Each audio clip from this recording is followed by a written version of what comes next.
What's up, everybody? This is Super Mike. I'm here. Long time no hear from.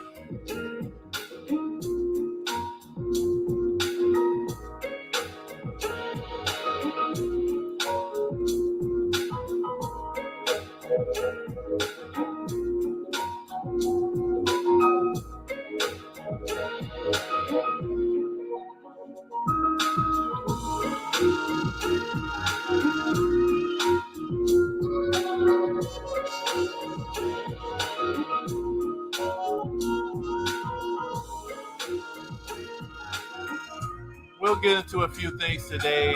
Just going through everything. Let's have general conversation. We'll look at some of the news today. I got stuff from Jonathan Majors, Yemen, the Gaza war. We'll deal with some solar flares from space. We'll talk about some of the politics, Biden's brain.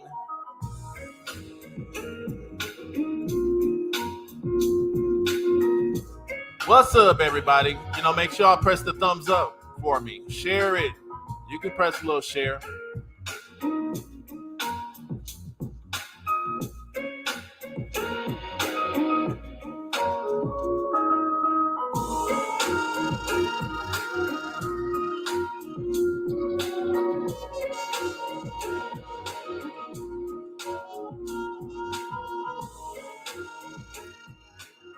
All right. Yep. We're here. Just going through a little bit of the motions. What's up, everybody? Just make sure you guys press the thumbs up. If you don't, you will be able to come up on the show today if you want. If you don't want to, make sure you just let us know what you think, and share the page. Help spread this show, spread the message. That probably will motivate me to do more shows consistently. Because I'll be out working, we just be doing our thing. But shout out to Roy, brother. It was funny. I literally was thinking like, dang, I need to go ahead and get this show done. And then Roy sat up here and said, you need to do a show.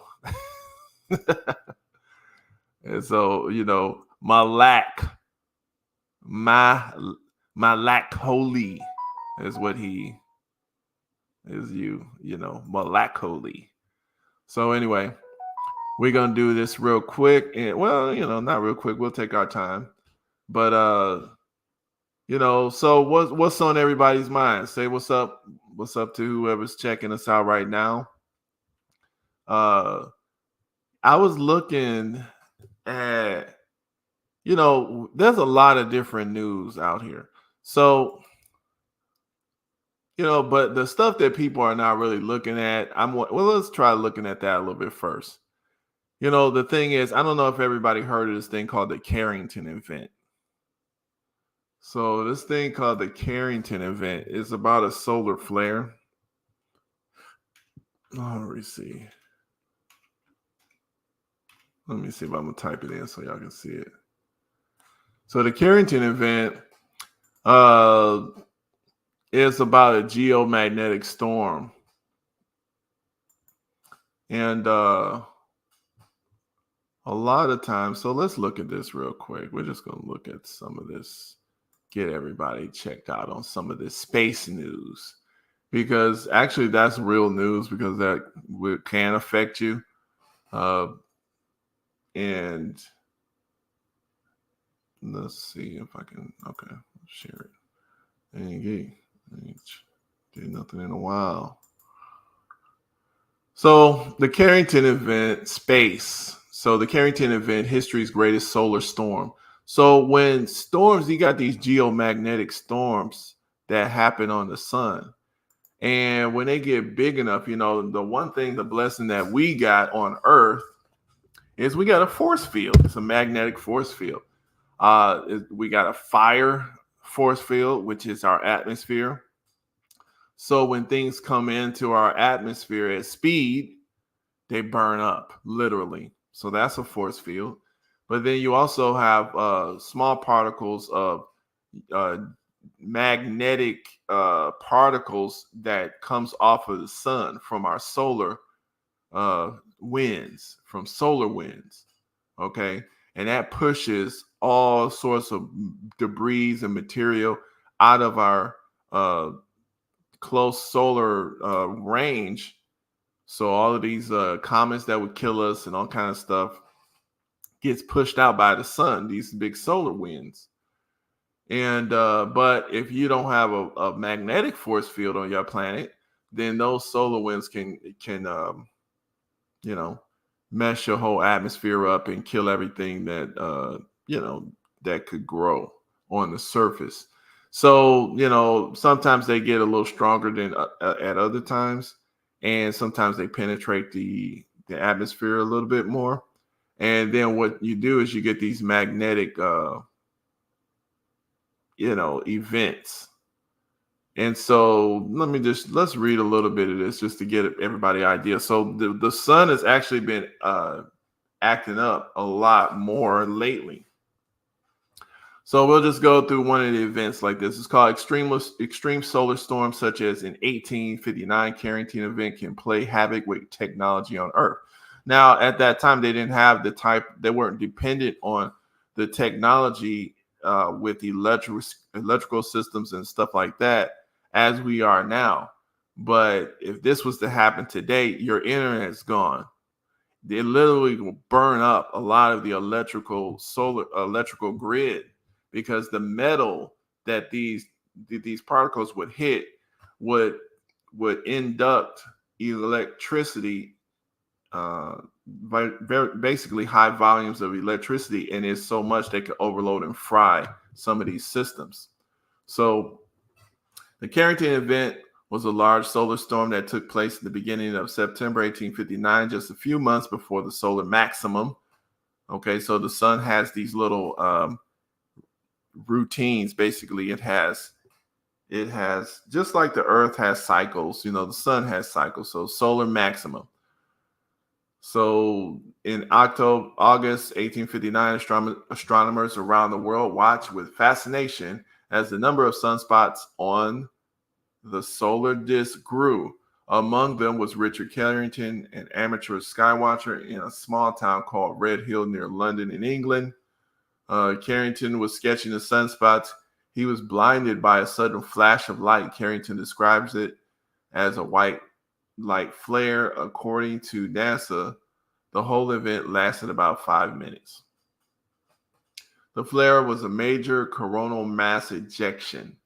Okay, so this is actual mass. This is stuff. It gets ejected because of this explosion from the sun. And it shoots out all over the place. And it was shooting towards the planet Earth. Okay, so a burst of magnetized plasma from the sun's upper atmosphere, the corona, in about 17.6 hours, the corona mass event traversed over 90 million miles. So that's very fast, to travel 90 million miles in 18 hours. Okay, between the sun and the Earth, and unleash its force on our planet. According to NASA space flight, it usually takes CMEs multiple days to reach Earth. Okay, so basically, what ends up happening? They had a geomagnetic storm. Telegraph systems were going haywire. Normal normally confined to polar latitudes, visible in tropics. So basically, you had the basically the lights that you could see in Antarctica and the Arctic Circle. Those you could see those kind of like at the equator. So, basically it kind of dazzled everybody at that time. But, the world wasn't as, technologically independent. So all they had at that time was telegraph workers. They were affected, you know, the aurora, things like that. So that right there. So, but when is the next event coming? So, solar storms like Carrington event happen once every 500 years or so, according to them. So, through the solar storms with half intensity, those solar storms with half intensity of Carrington event are more frequent, occurring about every 50 years. However, we cannot be certain when the next Carrington event will happen. All right. So, also, I looked at this. This here, solar flares. What are they? How do they affect the Earth? So they actually had one just recently that was huge. It was like 15, the size of 15 Earths. So it says that the solar flares have about an 11-year cycle. So the one he said that the Carrington event represented is about 500 years, but how do they really know? They don't know. They know some stuff, but they pretend like they know, but they don't know everything. All right, so solar activity follows an approximately 11-year cycle, with the peak of a sunspot activity coincided with solar maximum, and sunspot hiatus concerned with the solar minimum. So, I look at stuff like this and just to keep eye on it, because it's interesting how stuff happens when, people are starting to get kind of rambunctious and rowdy as far as on the planet. So if you look at like Israel and all of this stuff, if you look at just what's going on politically and globally, to me, you got a certain period of time to take care of educating your people for a while. If you don't take care of that within that certain period of time, then some sort of natural event's going to come and just, to me, it's just going to wipe your society out. That's how I look at it. It's just going to wipe you out. And the thing is, I don't think that this society can actually handle, I don't think they can handle a serious comet. That thing will put us back in the Stone Age. So just imagine, they were at war. So right now, let's look at this here. I'm gonna pop. So they're bombing the people over there in Israel, and in Gaza. Israel's bombing all these people in Gaza, and nobody seems like they can hold them accountable. So they got a political stranglehold in America, and that's just. Hold on a second. Let me look at Sean King. Talcum X, as Leroy calls him. You see.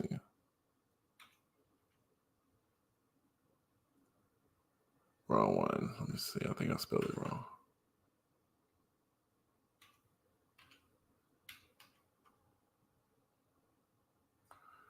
There you go.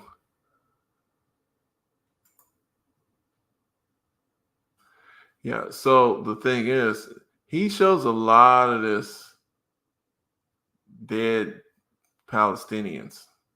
He's been showing a lot of them being killed, a lot of so I guess they want to shut this channel down. It's interesting that they let them show all this stuff though, because a lot of people's channels just get shut down. There's no conversation. They just bombed. This is the one that T West showed. Look at that. That right there. This is just, they just leveled.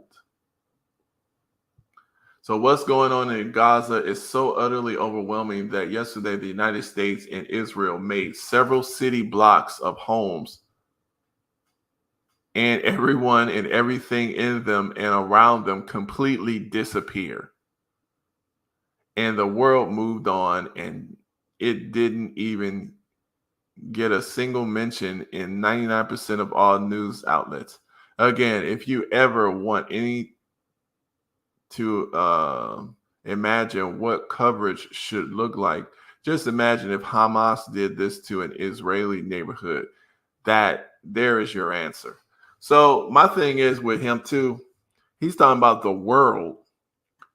What world is he talking about? Because the thing is, for years and years, with somebody like a Sean King, we have been telling this dude, people like you, people who depend on this Biden, who have some sort of hope in this system. I mean, this is the reason why Malcolm X, this is the reason why all of these, all of these people have been coming, trying to teach you, listen, you have got to start divesting your dependency on this system. Now, true enough, it takes, 30, 40, 50 years, but that's very fast. That's nothing compared to, you know, you have to start it takes 30 or 40, 50 years just to get a foundation to a new society. So you had to have start understanding that you're going to need something different because these people are collapsing. Like right now, there's nothing. There's nothing that this, I don't understand what people are looking for. You're not going to vote this crap back together. You're not going to get any of this stuff. This is going to keep getting worse. And people, the social movements are not out here to try to make life better and easier for you in this system. It's going to keep getting harder.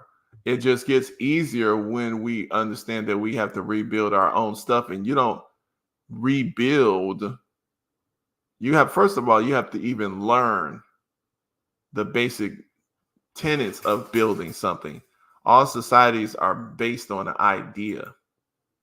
So you have to have a brand new idea first. And you have to make sure that millions of people have that same idea. Then you can start building with the people. But it takes a lot of effort and work to get that done. And I think we actually have got that done. The new idea is do for self, and we are the original people, Black people. To me, that's the new idea. All of this stuff that's trying to sidetrack people. I mean, it's okay to call yourself natives or indigenous and stuff. But if you got to say something like Dane Calloway says, oh, I'm Indian, I ain't Black. To me, it's ignorance because you're looking at ancestors talking about you're Indian. These people you had to research and find. But your direct ancestors that you know for a fact, we don't have to do too much research to realize that our people are, decided to and gain success as Black people. But you want to reject that because it's just too easy to find. Like I said, I dropped a link if anybody wants to come up. So I'm just going to go through some of these stories. So this is the Gaza-Israel situation. They just exploded, blew up, all of those people. Now, these people, they're not like Black America. See, we've been used to getting just kind of handled. We fight back if something like this happened to us. So, they blew up Rosewood. They blew up Move in Philadelphia. Of course, they blew up Black Wall Street in Tulsa. They do a lot of killing and blowing up stuff. But, Black folks, we do have to fight back and strike back, even though it gets wild sometimes.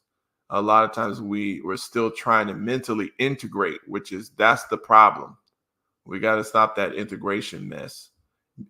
It got to stop in your mind first. You have to realize, as soon as you realize, like, look, no, we're on a totally separate train. Let their train go into the ditch. Their little train is going on this track, and it's just a big old chasm. That dang on bridge is burnt out. Let them keep going down there. Stop trying to explain to these people they need to stop this and change. No, let's get on your other track. Let's start doing our thing, and let's take it from there. But yeah, they're out here bombing people, killing folks, and these people are kind of going crazy. But for some reason, they want to fight black people. So I looked at this here, and we'll go through some of this. Look at this here. Oh my God. Oh, look at this. This is it here. Went way too far. They accused protesters of causing a violent disruption during the annual holiday gathering. There were no arrests in the chaos that broke out here at the Common Pub near Wayne State Saturday night, but there was an assault that was caught on cell phone camera. Bobby Johnson is the woman who was... So listen to this. Black folks are somewhere. This person hit this woman. They're running out here talking about ceasefire in Gaza. They're at a congressional holiday, but and these Palestinian people then came down here. Bobby Johnson is the woman who punched her right in the face. And here he go jumping away. They punched her right in the face, right there. So was punched in the face by a protester, leaving her bloody. It was something that we didn't expect. We never expect anything like that to happen to any of us that go, because we go annually to our Christmas party. Girl, my pressure was going crazy. My heart was beating fast. Some wearing t-shirts saying Free Palestine. Some longtime political activists say protesters went too far when they were asked to leave and refused to do so. They were being disruptive and they were not supposed to leave. The owner asked them to leave. I asked them to leave. They refused to leave, so they were removed from a place that they had no business and no legal right to be in. When the protesters were being pushed out is when one of them punched. Now we see this here. These are white people. That's who's doing this. Look at who you're talking. Now, they can be Jews. They're talking about Free Palestine. Why don't they go down there and fight? Because they're talking about they went down here to the black little event, but they over here in Wayne State, which is Detroit. Why didn't they go to Southfield or Oak Park or out there at Pontiac or Troy? Why don't they go out there and beat them Jews up? They can go out there to Sherazeti out there. Go to some of them synagogues. Go up there to Ann Arbor. They down here wanting to fight black people. And these are dumb black Democrats that's up here supporting Biden, who is funding this mess. But these don't look like no Palestinians to me. They look like just some regular white people or some Jews, but they want to fight black folks. So let's finish looking at this. Pushed out is when one of them punched Johnson in the face. Some then proceeded to bang on the windows from the outside. And they had their boots and shoot. Now hold on. You assaulted a congressperson or a black woman on camera, and you didn't run away. You're still there. The police ain't there throwing tear gas, blowing you up, shooting you with rubber bullets. See, Bamming up against the windows. You can imagine how that sound and how fearful that the people were, especially the senior people that was there. Wayne State police were first to arrive and were told they moved them back and assisted in getting Johnson transported to the nearby hospital. The fact is, what happened Saturday was something that should not have happened. This is how it's ratcheting up. Well, this is what it is. It's ratcheting it up. These things, this whole issue with this war, this is your Armageddon. The war has begun already. So we're looking at these different things, and people, you know, a lot of us ain't putting two and two together because we thinking something sweet. I don't know what we thinking, but we don't know what warfare is. But warfare has been being waged, but it's starting to get hot. And a lot of these people, they don't understand that their decision. If you're not smart enough to pick the right side of the, if you don't know what your interests are, you're gonna pick the wrong side. If you're sitting up here still supporting, still aligning yourself with these, you know, systems that keep these white protected, because white privilege and all this white people, they have this buffer class situation. They need buffers because when the people get mad at the system, the people want to riot, they want to fight, right? And y'all dumb butts is in the way. And so your old Democrats, you sit up there having your little Christmas dinner, especially the black ones. You have no security. You're down there just like a lot of these churches. When white people get mad, when different people get mad, they want to go down there and shoot somebody. And that's what y'all doing. They go down there and they're doing, you know, and y'all are in the way. Now I definitely don't advocate any of that stuff. But I'm just saying, if you're still like putting yourself in the way to protect these people and their systems, you know, it's going to roll over you. They're going to steamroll over you because the people are starting to get more angry and more angry at these systems. I want y'all to see this here. Hey, that's us. People are out here calling for reparations. You know, like I said, we're just going through. Descendants of slaves have become ever louder. In the United States, ongoing police brutality, mass incarceration, wealth inequality, and health disparities are all rooted in the legacy of American chattel slavery. And now keep in mind, this is global. So this is a reporter from, I believe his name is Richard Sudan. He's from United Kingdom. So, you know, these things are being reported. This thing is going to be it's a global trend that is going to, because anytime you got all this injustice, true enough, it may go on for 100, 200, 300, 400 years. But it's so much injustice stored up. Now here's the trend to go ahead and topple it. It's going to get bad, and it's going to stay bad for a while. So you're going to need to know, you know, where to be. Which has never been accounted for. Similarly, the descendants of slaves in the Caribbean have amplified calls for countries which benefited from slavery to financially compensate communities still suffering the effects today.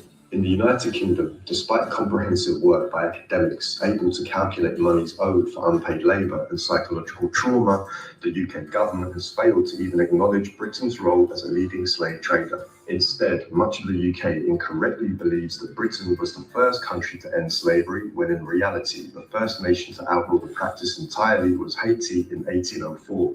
In the United States, plans to study reparations have been... Now you see that too. That's another thing I have too, an issue that I have. The way, you know, a lot of our people, we're so focused on white people's history and what they say, it, you know, it matters. Then they literally, it's just like they pretend like black folks don't exist. And that's the thing that I have, like with it in the Bible with Adam and Eve and stuff like that. You know, we know for a fact that, you know, they talk to us about Adam and Eve and, you know, creation in 6 days. But then the sons of Adam and Eve go out and find wives. So that's telling you there was pre-Adamites. But those were black people, so you pretend like they didn't exist. And see, this is what I'm saying. This is the whole mentality of this Western society. You know, that's something that we can't allow anymore. You can't allow that kind of stuff. So, you know, let me keep it moving here. Let's keep it moving. Floated since the 1980s without a single dollar ever being paid to slave descendants. It is estimated by all reasonable accounts that the money owed to slave descendants runs into the trillions. Compounding people's anger is the fact that both the United States and Britain have endless budgets for war. Many have highlighted the billions sent to both Ukraine and Israel within months compared to the outright neglect of black communities. In the United Kingdom, calls for accountability and reparations have been completely dismissed by the government. In the United States, many now argue that endless studies are quite simply a deliberate tactic to stall reparations indefinitely. They maintain that the only time politicians speak about reparations is during the election cycle to elicit black voters' support.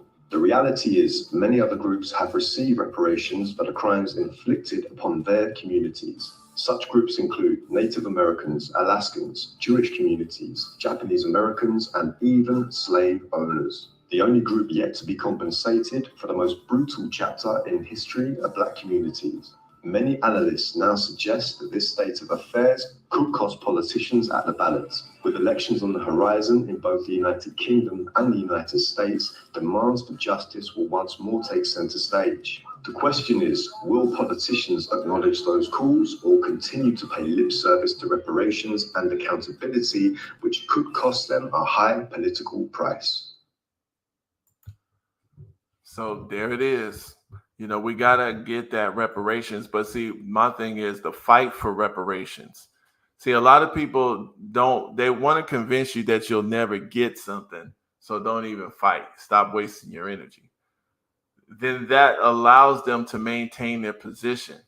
But a lot of people don't understand just you fighting for and stating what people owe you, and then any way you can forcing whatever punishment that is within your power. That means not supporting any candidates that don't support that a true reparations agenda. Now I know stupid studies like they just came off here in New York with a reparations study trying to do what they did here in California. But see, they talked about when the Reparations Commission in California talked about how much everybody should get, the governor came out talking about they're not doing that. So they basically just ran a reparations game study and made everybody look stupid, including themselves. Now, it's done. They're not going to be able to do that twice because the people are not going to sit there and nobody cares. There's people that want to use the fear tactic. Well, you're going to let Trump get in. Look, who cares? Nobody's in control of this system no more. They're just, thieves, whoever can get in and do what they want to do. It's done. So, the thing is, the only way y'all can even extend y'all time is to do real reparations, because you got to start balancing that justice scale. If you don't balance the justice scale, it's going to balance by itself, which is violent. It becomes violent, and it's, that's where we're at now. That's where the situation is. So, that's where that is, guys. If you're on the right side, you got to make sure that, because a lot of us don't even understand the situation that we're in as Black folks, and I'm going to show this here. Let me put this up. I was looking at this one person on YouTube.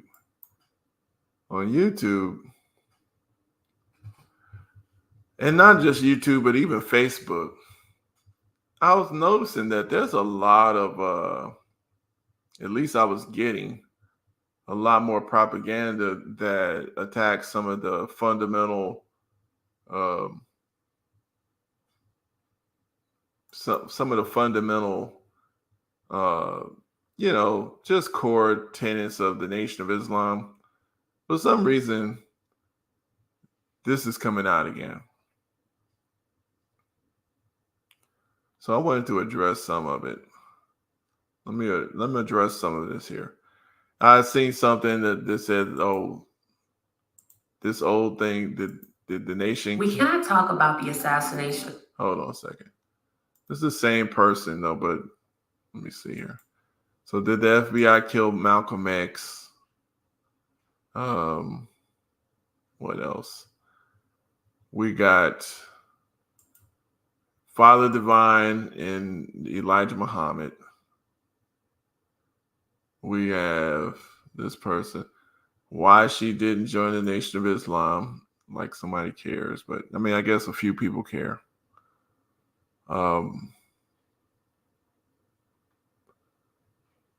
And this one here, actually, God is here. All right, so, and of course, we have a variety of people that, anti-Nation of Islam stuff. But in right here, we're in a nation, but we're actually here in a nation here that puts people in jail for nothing.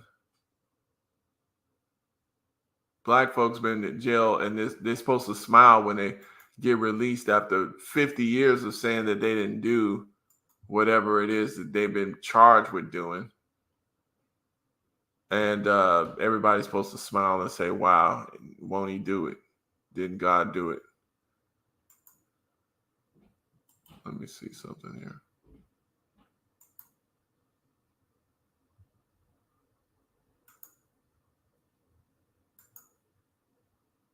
Yeah. So I want to go through this one a little bit. Let me go through some of it. We're not going to be long, guys. I'm just going through a few little subjects until we, if somebody want to come up, you guys, like I said, I dropped the link. If not, then like I said, we'll go through this and we'll just take a few more minutes and we'll shut it down a little bit. Make sure you guys press the thumbs up, press the share button.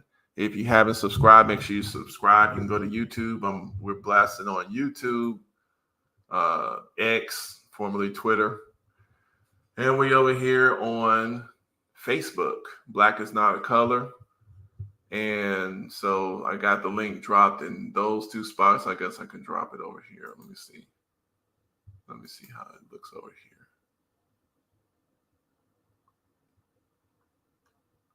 I guess I can drop the link here. Let me see.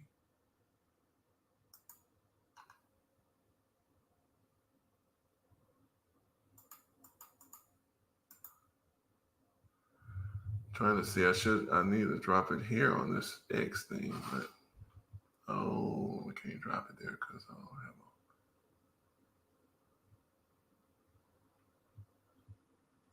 All right, let's do it this way. Yeah, but we'll do it that way. What's going on, guys? So, like I said, let's go. I'm just gonna go through a little bit of this. I'm not gonna take too much time.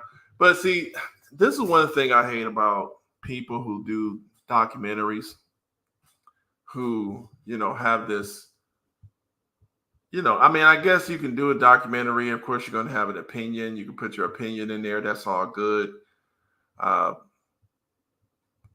But to me, when you state your opinion as fact, and that to me, I don't know, that's just not ethical. It's like, okay. And then, I don't know. So then you don't expect anybody to say anything. Somebody's going to, you're putting out information that's misleading. So somebody's going to say something. So, but, you act like that's something, egregious because somebody said something to you. So this person is called Black Belief. I'm not going to play all the video, of course. I don't have time to play her whole little video. But basically, she comes out. She says, okay. She tries to give the story of the Nation of Islam. She says here. Is in Detroit, Michigan. She's basically saying that, okay, the Nation of Islam is from Marcus Garvey. It's from Noble Drew Ali. It's from Booker T. Washington. So that's what she says. Okay. And there's elements of truth in that, but no, You know, it's just an element. So, you know, that was a foundation, but that's not the foundation. So, you know, it's okay for her to say that, but you know, that's a stretch to me. So she's saying that Booker T. Washington and you know, and each one of these she puts a negative spin on though. She always puts a negative spin. So Marcus Garvey, do for self, organizing, and then Noble Drew Ali. So when she does that, she puts her negative belief on there, and you know that's her right to do. But at the same time, you can't really trust it. See, if you know something about a group, and then somebody tells a lie, then anything they say about a group that you are not too educated on, why would you trust it?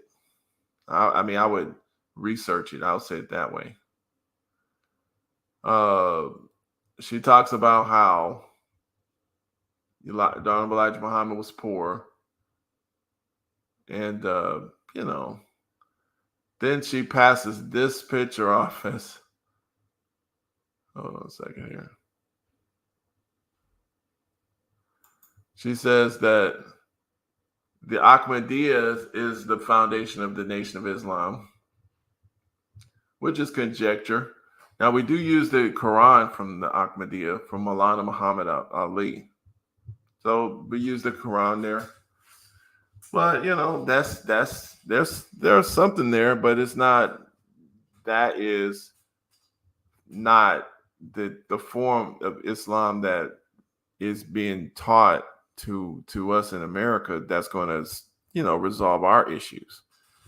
So the point is, it's like, you know, there's when you're dealing with people's foundation of their belief systems, is if you want to be respectful, you're gonna try to be non-biased. I'll say it that way. If you want to be, you know, disrespectful and you want the smoke, then that's what you're gonna get. I don't care who it is. You know, just because you don't believe in that particular system. Like, for example, I can talk about Christians, I can talk about Hebrew Israelites, I can talk about more science, I can talk about Jewish beliefs, and I can do that without being disrespectful to their belief. But I may not believe this particular issue or that particular issue. I can disagree with it. But when you start saying, oh, it's all about money, she passes this stuff off like this right here. This is a known lie. This photo is of a man that the FBI and the Herald Examiner knew was not Master Farad Muhammad. This is a San Quentin. This is Wallace Dodd Ford. And this is his San Quentin 1926 mugshot. He was a drug dealer. That's a totally different guy than this guy, Master Farad Muhammad. This is the totally different guy. And then she says, you know, oh, it was a white Jesus thing. You know, Master Farad Muhammad was a real person. He looked the way he looked. Period. You know, it's not the white Jesus thing. We know was actually just a made up thing to make white folks feel better. So that's a totally different situation. Master Farad Muhammad actually went to Detroit. He actually had meetings. He actually went door to door, taught people. He actually got arrested. He actually, you know, these are things that actually happened. He just so happened to be, he was not white. He was what they call he was what they call a mulatto. So his father was black, his mother was white. And that's just what it is. But his work, obviously he didn't act like no white man. You know, he teaching a man that white people are devils. That's what Master Farad Muhammad taught him. So I don't know what people talking about he was white is supposed to do. So my thing is, just be accurate. This is the history of Black America. People are going to, challenge you, especially when you, misrepresent what's being said. So that's that, But I'll go through some more of her stuff later on in a different, because I do want to take a little time because she made a few claims that just needs to be addressed because, and of course, we look at some of the comments. Of course, people are eating it up, some of it, because they don't really know. And of course, why not? Why not believe it? She sounds really legitimate, like she did some research, but there's nothing in her, See, ma'am, your channel is going to be huge. Great. Thank you for the history from Ghana. These are people from all over the world, so they don't know. Okay. See, thanks for the documentary. I've been looking for a NOI documentary for a while. It is what it is. That's what she believes, and but at the same time, people just need to know that that's just a perspective. The thing is, she goes in on capitalism but my thing is this with someone like her. They think they have the luxury of overly criticizing Black organizations. For example, this particular one of hers. Let's look at this one. Not that one. Not that one. This one here. Oh, no, not that one. And not that.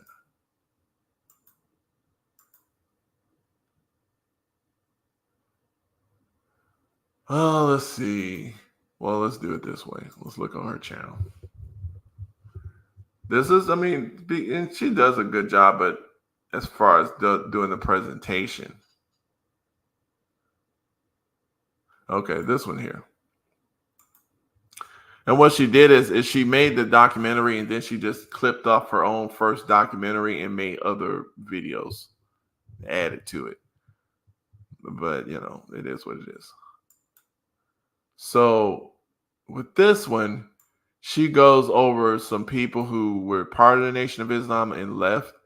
But like I said, it's all negative with her. Everything about the nation is negative.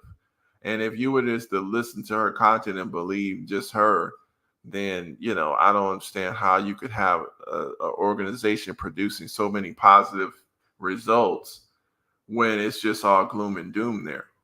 I don't understand how people can believe that. How can a group, yeah, what's going on? What's up, Leroy? Yeah, how can a group who's so evil, so negative, produce, every group? If I go to every church or any facility, any religious group, I'm going to find something negative. I don't care what religious group, what business, what nation, what country, even your household. I guarantee you, if we reviewed your household and all of its affairs over the past, let's say 20, 30 years, your mom, your dad, all of their issues and things that went through, we're going to find something negative. And if I took all of those negative things and I reported on those negative things, you got to realize Nation of Islam has a 93-year history now. But if I only report on everything that's negative, and then I lie on top of that on some of that, okay, so now it looks like that's why I say I don't understand how people can believe. Like, for example, a lot of people nowadays says, religion is just for controlling people, and religion is this and that, and they go over the evils of religion, right? Religion, this and that. No church. But wait a minute. Religion produced a lot of good things. These are stuff that we can look at too. That's good. But then there's so many things out there that we don't even see. People have, changed their lives and done great things in religion. They grew up happy, great, sense of communities in different churches. And so, you got mosques all over in different countries. You got all sorts of issues. People thinking, you don't have a good standing on judgment if you just judge from what you perceive as negative because you don't like something in your limited understanding. All of this stuff is out here, is permitted. So this is what I'm looking at there. So like I said, with this particular girl, let's look at some of this here. So, and like I said, so of course she's talking about who left the Nation of Islam. Okay, Malcolm X, Wharf D. Muhammad. Then you got, what's his name? Clarence 13X. He's the ones who formed up the 5%ers. A lot of the musical people joined the 5%ers. You got Hebrew Israelites people, which was Yahweh ben Yahweh down in Atlanta, Hulan X. You got, Tom Joyner was a member of the Nation of Islam too. A lot of people don't know that. But, there's a lot of different people. Then you have some other people that nobody knows about. But my point is, a lot of black folks, they think we don't realize what situation we're in. When this nation completely collapses, it's already pretty much done. It's just people are not realizing. You got a president there that's brain dead. You got the Hill, which is a kind of a respected journalist situation. Their headline: "We need a serious conversation about Joe Biden's brain." That was July 3rd, 2003. Speaking to reporters Wednesday, President Biden falsely claimed that Russia is at war with Iraq. Russia is at war with Ukraine.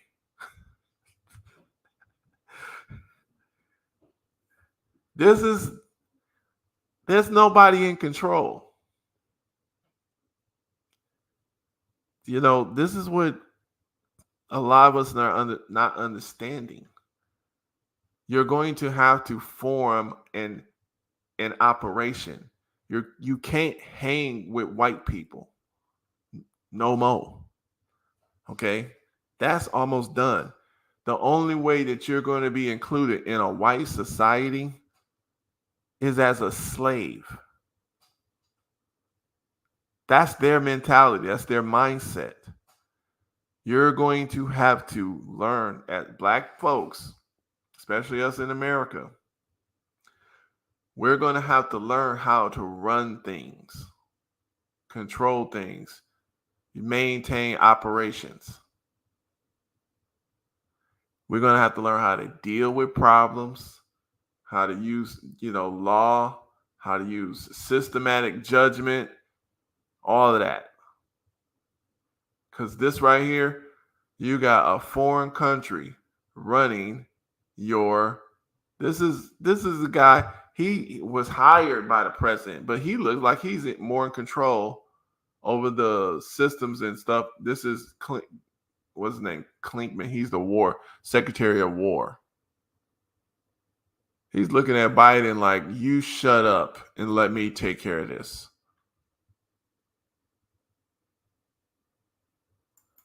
That's what we got going on now. So, yep, that's what it is, guys. What's up, Leroy? We just, I'm just going through some of this stuff. I want to go through one more thing. Oh, you coming up. What's up, bro? What's going on? Hey, man. It is what it is. We just moving through. What you been on? I know me and you had a conversation about the Israel-Gaza thing. Oh, boy. About how, I posted something about that T West put up. He's talking about Netanyahu and how, that's what I was saying to you before too. These things, I think this stuff is kind of ratcheting up, and that, I mean, by itself, these one incidents aren't necessarily going to change something, but as a time, it's not really, it's not going to, it's going to be something special.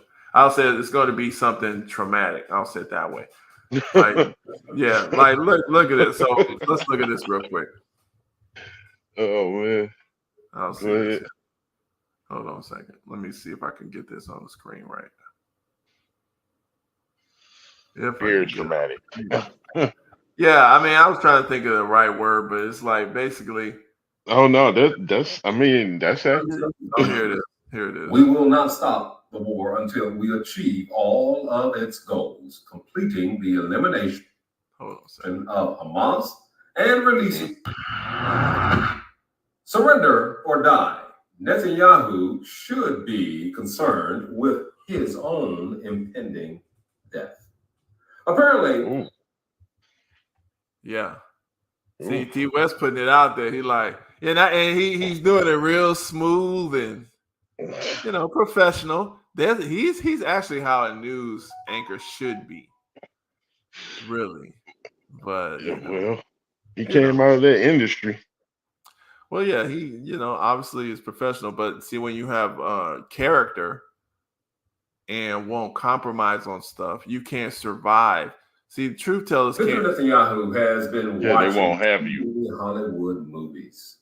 Concerning his war in Gaza, he stated, "We are fighting until victory. We will not stop the war until we achieve all of its goals, completing the elimination of Hamas and releasing all of our hostages." Well, most of the Israeli prisoners of war are being killed by the Israeli Defense Force itself. Even the recent are waving a white flag. Netanyahu said the choice he proposed to Hamas is very simple: surrender or die. And all Hamas terrorists, from the first to the last, are dead men walking. His words. What he does not know is that he will be dead before all of the Palestinians he has sworn to exterminate are dead. Yes, I will say it again. Netanyahu will be dead before the goal of his dreams of the military actions to achieve it are ever accomplished. The apartheid Israeli regime has quickly lost favor around the world. Former Israeli Prime Minister Ehud Olmert, he stated, the state of Israel now faces the choice between a ceasefire as part of a deal that may bring home the hostages in the hope that most of them are alive, and a ceasefire with no deal, no hostages, no apparent achievement, with a total loss of the remnants of international public support for the state of Israel's right to exist without terror threats from murder organizations. Ehud Olmert's words. Now, I emphasize loss of international public support. The Netanyahu regime has killed a record number of 136 members of the United Nations and also targeted the energy that has. He killed members of the United Nations. Yes. So, hey, like I know you like, oh, that ain't gonna do, man. Wait, say it again. I know you was like, that's not really gonna really stop them or nothing like that, but it alone, something like that, these type of things ain't stopping. Power the Zionist state. But yeah, it's gonna, as it builds up. Like, for example, here has most of the world believing these settlers are settlers. That's kind. These call them settlers. Yeah, he calling them settlers, but and we know where they're from. Instead of colonists. Well, settler colony. Okay, I mean. Colonists, settlers sounds very benign benign versus colonists. Colonists, you just coming in and taking over. Oh Invade. yeah, that over there. Yeah, that's mine now. That's a Yeah. colonist. A settler, you just easing in and trying to do your thing in a new place. A Mhm. colonist has a different connotation to it, but wow, I hadn't seen this. T West ain't playing. He was. T West is You know not what? playing. He got him a generator. He got his but see, but that's what I'm saying. People don't. I was saying we don't really. A lot of us don't understand the situation that we're in America. Yeah. We don't really see this. The thing that we've been dependent on as far as a country is never going to get better. We need to get that. A lot of us we can hear it, but we ain't believing it. Oh no, I don't accept that. You know, yeah. You know, like bro, try to tell you. Try look at the evidence. We can take this back. Not just 10, not 20, not 30, not 40, 50, 60. This thing is not getting better. It's not going to get better because they're not going to change the fundamental issue, and that's the reason why they won't give reparation. See, they in order for this country to get better, the people who are currently holding the power, they have to give reparations by their own will. If we end up having to take reparations ourselves, it's not that means we didn't need them we didn't need this. We're not, you know what I mean? Do you understand what I'm saying? That means we're still not, Yeah. you're not included. Yeah, there's been no contrition. Right. You're not, An yeah, actual it's a acknowledgement of hypocritical situation. yeah. Yeah. So if you gotta, we did 100 years of explaining, of trying to, we fought in a civil war, all of these different things. And the Revolutionary War. Every war. Yeah. But I mean, especially to me, I mean, the revolutionary, yeah, exactly. But to me, I can see how people can think like, oh, well, that's different. I agree with what you're saying, the whole thing. But okay, the Civil War, you freed yourself. We saved your nation. Eh, We freed ourselves. Yeah, but because you the think thing, so? yes, a fact. Like that's one reason why I tell people we got to go into the history. If we depend on their version of anything, we're making a big mistake. We cannot depend on their version of nothing. Period. Now they will say a truth, but it's always a partial. Yes. So And that means it's a lie.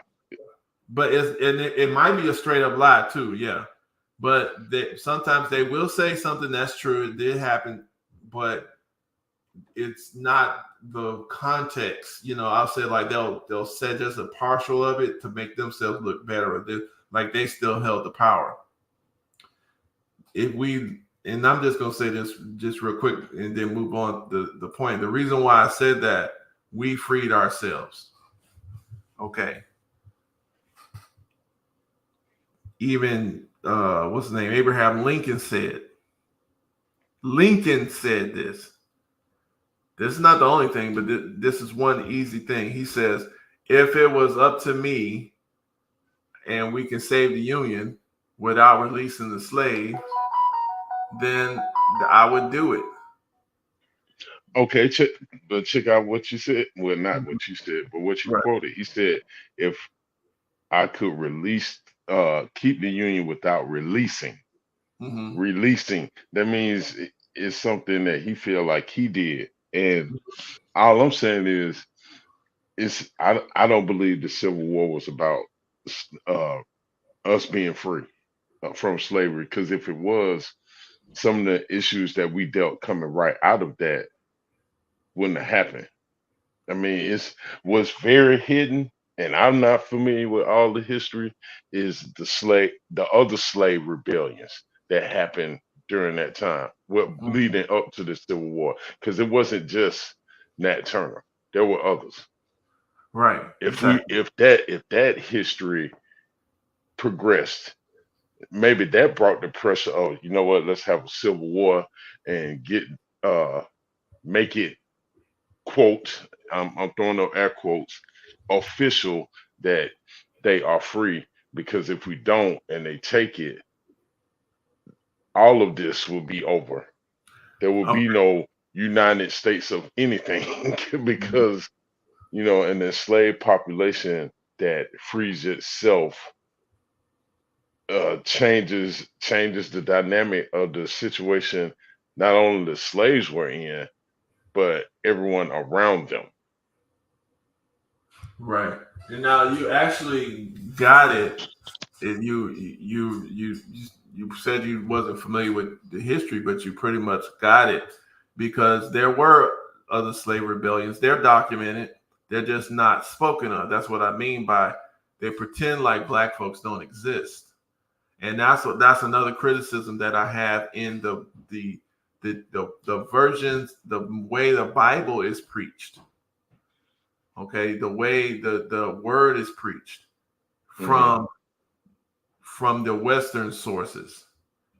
And now they know they know, especially way back then with Constantine and all that stuff, they know that they were dealing with Ethiopian and black people and all the stuff like that. Hmm. But Hmm. that is eliminated. The reason why the Jesus was made white in their pictures and statues and stuff like that, which you're not supposed to have anyway. But the reason why he was made to look like them is in Adam and all that stuff was made to look to put in the mind of, is because you's not even supposed to exist. They don't even think Or, about or or or you should not be seeing yourself in those pages. well, That's but what I'm saying is this too. But think about this here, and I'm still on that other point, but I just went because we kind of moving off to this point, which is fine. But think about this: the people, first of all, Adam and Eve were not the only humans. Okay, because if you really look carefully, and it tells you right there, the kids went off and found people to marry. You know what I'm saying? You know what I'm saying? So come on.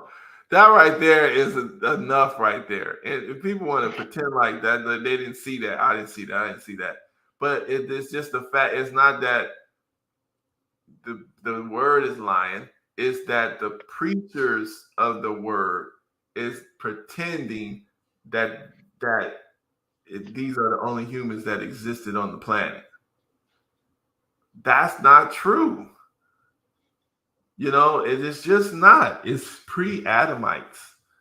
And then if you look at it, it was more, it was like Adam and Eve was not even one person, you know, their name, called their name Adam. So, I mean, but like I said, and it's sitting right there. It's sitting right there. But the way people are taught to understand stuff, that's the issue. It's not, and true enough, we go in the history and go through the translations and all that kind of stuff, and maybe some stuff was lost in translation. But even the stuff that we see right here in the translation that we got, people are looking at something and coming up with different ways to understand the same words. That's the issue to me. They're pretending that there was no other people that existed. For example, okay, we had talked about Jacob and Esau, right? hmm So we talked, and the Bible goes through, you know, stuff that Jacob and the things that he went through, what have you, and his family and his wives and his sons and daughters and grand whatever. And then when they came to meet Esau again, Esau had like 400 people with him. He had stuff. He was doing stuff, but we don't hear that story. The other side. Yeah, we don't hear it. So that's all I'm saying. It's just like people got to understand that there's, you know what I mean? That this right here is a group of folks that you're being taught for a purpose. And, you know, but then there's other stuff happening though. That's all. And that's all I'm saying. And like, you got to realize, like, let's say if you was a white person brought up in the white church, to them, all those people are them. And you coming up here talking about, oh, that was me. They mad as hell. They don't want to hear that. You don't exist. I You mean, don't they even can believe exist. that, but even But I in the know. parts that they didn't contaminate, it speaks to who the people actually are in the book. I mean, But they're not gonna see it. It's there. You're right. That's what I mean. I mean, look, It's sitting right there. yeah, yeah, it is. I mean, But it's people not are hard to teaching miss it a different way. They're when saying this is how it's supposed to be. You know, just like, come I mean, you can't get around where Egypt is. on, man. Well, I mean, people getting around it, all kind of stuff. People, yeah, hey, I did not put it past people how to get around something. Because see, my thing is, you know, this, you know, when we having a conversation, we're just having, you know, we're trying to talk. But the real, you know, if we gotta wait for everything to materialize before we can see, that's kind of too late. You know what I mean? It take I a long. mean, but then you have people, you know, in our own community who would tell. I mean, you seen the comments. Our friend, air Mhm. quotes, Mark Davis, you know, constantly reminds me that I'm worshiping white Jesus, and it's like, dude, where you get that from?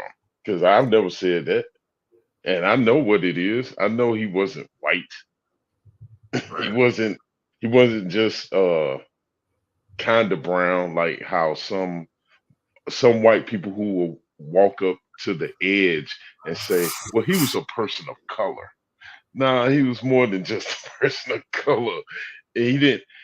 His parents, his mother, his Mary, and his earthly father Joseph would not have been able to go to Egypt and blend in and not be found by Herod if he was a white man walking around in Egypt. Yeah, I mean, that's just not going to happen. But, you know, people want to, because of their perception of what is currently happening, they, and they, in Mark's case, don't agree with me. And he don't have to. That's fine. Yeah. People got it. Doesn't agree with me politically, you know, I guess they see this as an avenue or a shot, or and it's like, well, now maybe you think he white.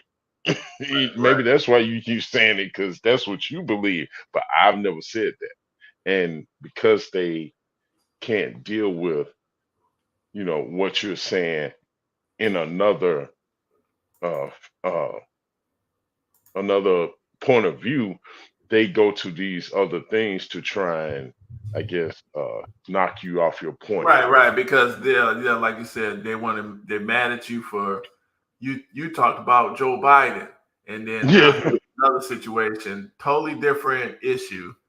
They just want to counter you just for the sake of not. or Trump is your God, and I've never Right, voted. I just look at situations and try and see what is actually happening, and refuse to be led by the nose by a man or a party. right, You know, and they are so trapped. The Mark Davises and the Cornelius Tarbers are so trapped they can't even see that, and it's disappointing. It is really disappointing to realize that people are so caught up in choosing, making a choice based on what's been given to them by someone who doesn't care for you, I mean, it's incredible, really. I mean, I look at this stuff and it's like, well, how do you miss this? How do Well, you vote? that's I'm what not I'm saying saying. you. Hmm. Go ahead. How do, I just use this example. We gonna put y'all back in chains, or or They gonna no. He said no, he said they gonna put y'all back in chains.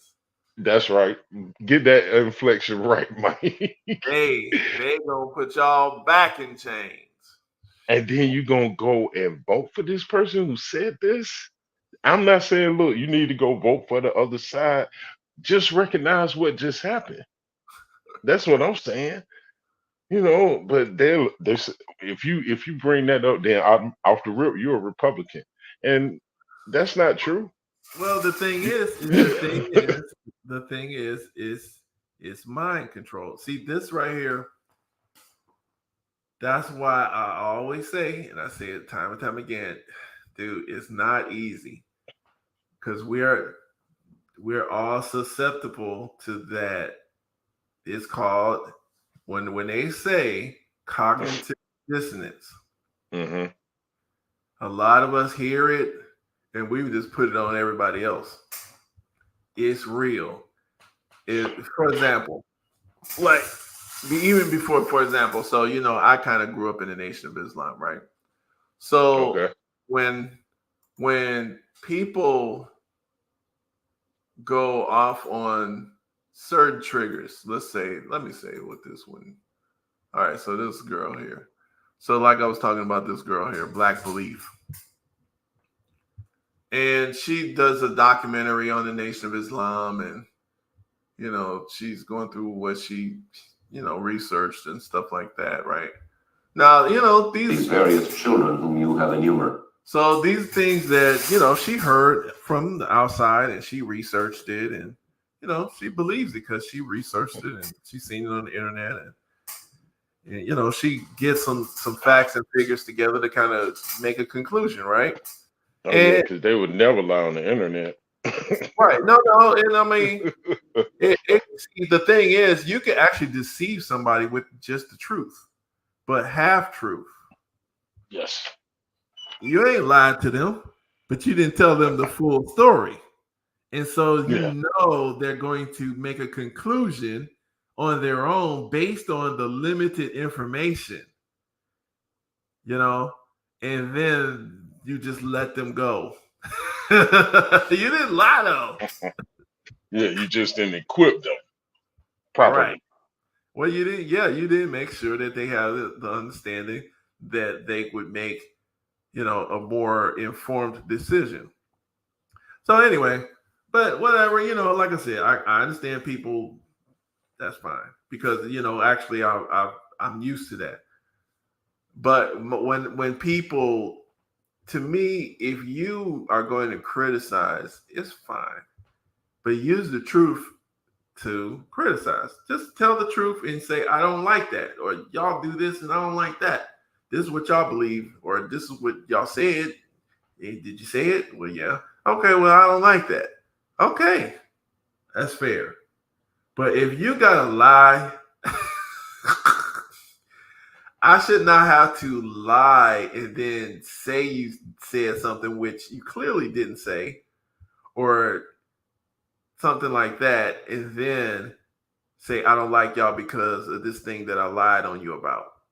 Now that right there, that crossed the line. If something is bad, it's bad because it is bad. But if I can't find nothing that's true that's bad. I gotta lie. You know what I'm saying? That right there, I don't know why people do that. And then how can you live with yourself and pretend that you right? You know what I mean? If you had to lie on these people. This is like if I'm gonna accuse Jim Jones, I'm about to Jim Jones, right? He sat up here and uh tricked people and took them out of the country, and you know got them in this cult, and sit up here. I could just tell you the truth. But what was their good thing? He was telling them, something good. And maybe they had fun at sometimes. I don't know. But I got books from people who was in the organization of Jim Jones and all that kind of stuff, and they had some fun, but that bad part was real bad. Was Yeah, they was would it get bad? raped I and mean, stuff. good Some night. of them get raped. People were, into some all kind of stuff. And then I got one little book from a guy who, what the survival of that, how he was, sex trafficked and stuff in Mexico and tried to get back home and all that stuff up into LA or whatever. So I'm yeah, a survivor. I'm not gonna give up. I'm and a keep lot of on people know surviving. their histories though. But the thing is, when you tell a history, to me, I don't know, you got to give a balanced thing because everybody, because what they do is they talk about some of the controversial points in situations of the leadership, but a lot of times that don't really have that don't have nothing to do with, well, it has something to do with it, but it don't have, people are living day to day things. They're doing day to day things. You know, and so it's not the full picture. It's not even close to the full picture of what this group is about. For example, let's say Eddie Long, right? A Oh lot of boy. times I mention Eddie Long. And I remember even during the time Eddie Long, they came out, they was like, oh, Eddie Long's, here's the controversy. These boys, said this and said that, right? Okay, they act Well, like, and that's probably true. Let's say they was telling the truth. probably. I mean, I'm just gonna say, let's say it's probably true. Okay. I We can say go that. with Well, what I probably. say that for, why do I say that? Is because when you start dealing with when you start running operations and you're the one in control and you have to do things in a proper way, then you have to understand the principle of justice is about procedure. And if you have not looked at certain evidence, what I'm saying? There is a procedure, that has to be applied standard. So that's to everybody. And if they, if it's probably true. It seems like it's true based on all of the information coming at me, but I don't have all, I did not look at that information. I didn't. You got a man that was in jail for 50 years. They just let out. And oh, sorry, you was innocent. Sorry. Oops. Well, Everybody can and their mama believed. Oh, I guess he's still in jail. This man he raped this girl, he killed her. He raped this girl, he killed her. And if you've been in jail for 50, 20 years, people just say you did it. yeah. But we didn't look at that information. Look, man, here locally on this particular thing you saying right here, I have heard politicians who will say, well, the system got it wrong. Not that you're innocent, but they just didn't do it right. Mm, And it's like, no, it's deeper than that. It's right. way deeper than that. This because now you're just trying to put it off on, you know, that's how the system operates per se. Mm, But they'll never say it like that because even in saying it like that, you can attribute the guilt, in a way that you want to, not versus uh it being based on what happened. You know what I'm saying? Actually solving the crime, whatever it is. right, exactly. And I mean it's I mean, dude, when I first heard that, dude, I, black people don't turn red when they get mad. Right. But I was mad, bro. Like, Well, see, like the how thing can is you too, the thing is to like, let me finish this. So with Eddie Long, let's Yeah, go say, ahead. and like I said, since I didn't review any of this stuff, I'm gonna say let's say it's true. Okay. Because I didn't review it. So I'm not gonna say this is what he did. Like I know. I don't know. I mean, I'm gonna according to the information that I was shown, it seems very, very true. So that's how I'm gonna say it. But the Okay. thing is, let's say it's true. Even though that happened, everybody, they make it seem like everybody in that church, there you go, you messed up, you stupid. No. Do you know how many? That's why I was telling people you can't justify dismantling all the work of a church, even if the leadership of that church has been found guilty of a serious crime or sin like that. You can't. Well, yeah. No, yeah. I That, mean, that's each person is responsible for their own actions. no. Oh, You know. yeah, that's true. But at the same time, my point is, so if Yeah, I I was to mean do that supports what you said in that you right, can't right, attribute what the people do in the congregation based on just because the people in the congregation are under this quote leadership doesn't mean that when the leadership falls that means that the congregation is automatically guilty of it. No, they got to actually do it themselves. right. That guilt by association is how a lot of us have ended up in prison. I mean, the charge Exactly. of conspiracy to me is so false, man. I mean, Hmm. you can conspire all day if you don't actually do it. Look, this when the Lord talks about, if you look at a woman in lust, then it's like you have laid down with her. Hmm. That's on the spiritual level. But if we dealing in the physical and with man's laws, that's different. I mean, you have to, from where I sit, you can conspire all day. If you haven't actually done it, what are we talking about? I can conspire to make $1 million. That don't mean I get the $1 million and I haven't done anything. So, but yet they And that's use all I'm that. saying. Like that's what I'm saying. What people is doing here, and this is what I mean by when it's the same thing.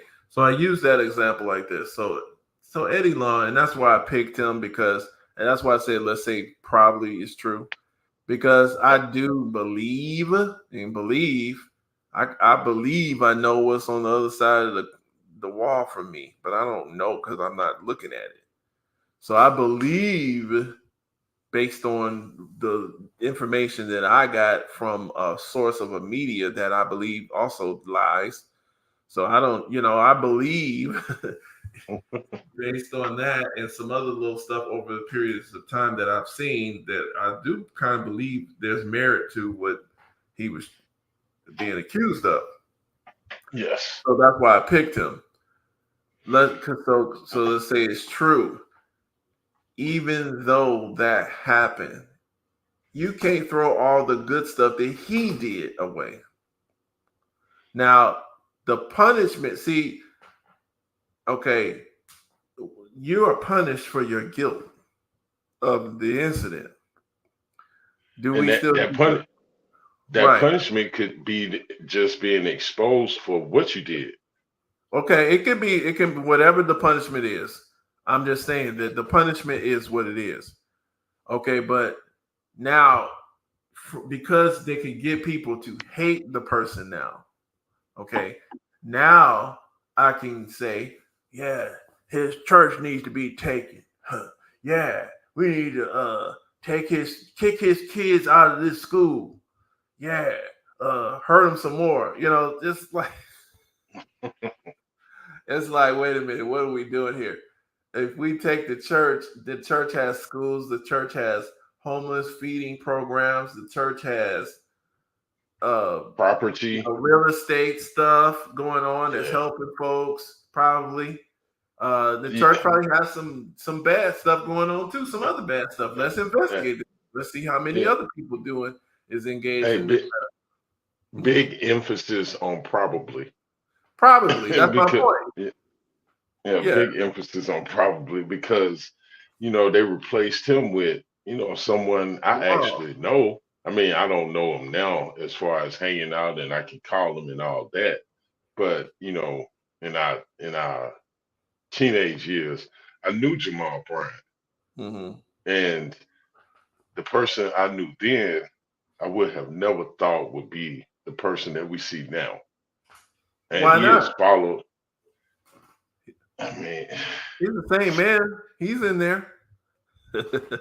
He's in there. evidently, in there. because he has come in and taken over and gone in the same direction. I mean, not I won't. I'm not. I don't mean that in the sense of what Eddie Long was accused of. But even when it comes to Eddie Long, when I first heard the report, I knew there was more there than just someone breaking into his office and into his safe and getting his, jewels or whatever they had taken. Just by the mere fact of me growing up in the church, I knew that the preacher's office wasn't, this is using a contractor term you're familiar with. I knew the preacher's office wasn't on an outside wall. Right. Where you can just bust in that window and you go right into the office. No, Right. that's not that's not how that works now. So I knew there was going to be more to come.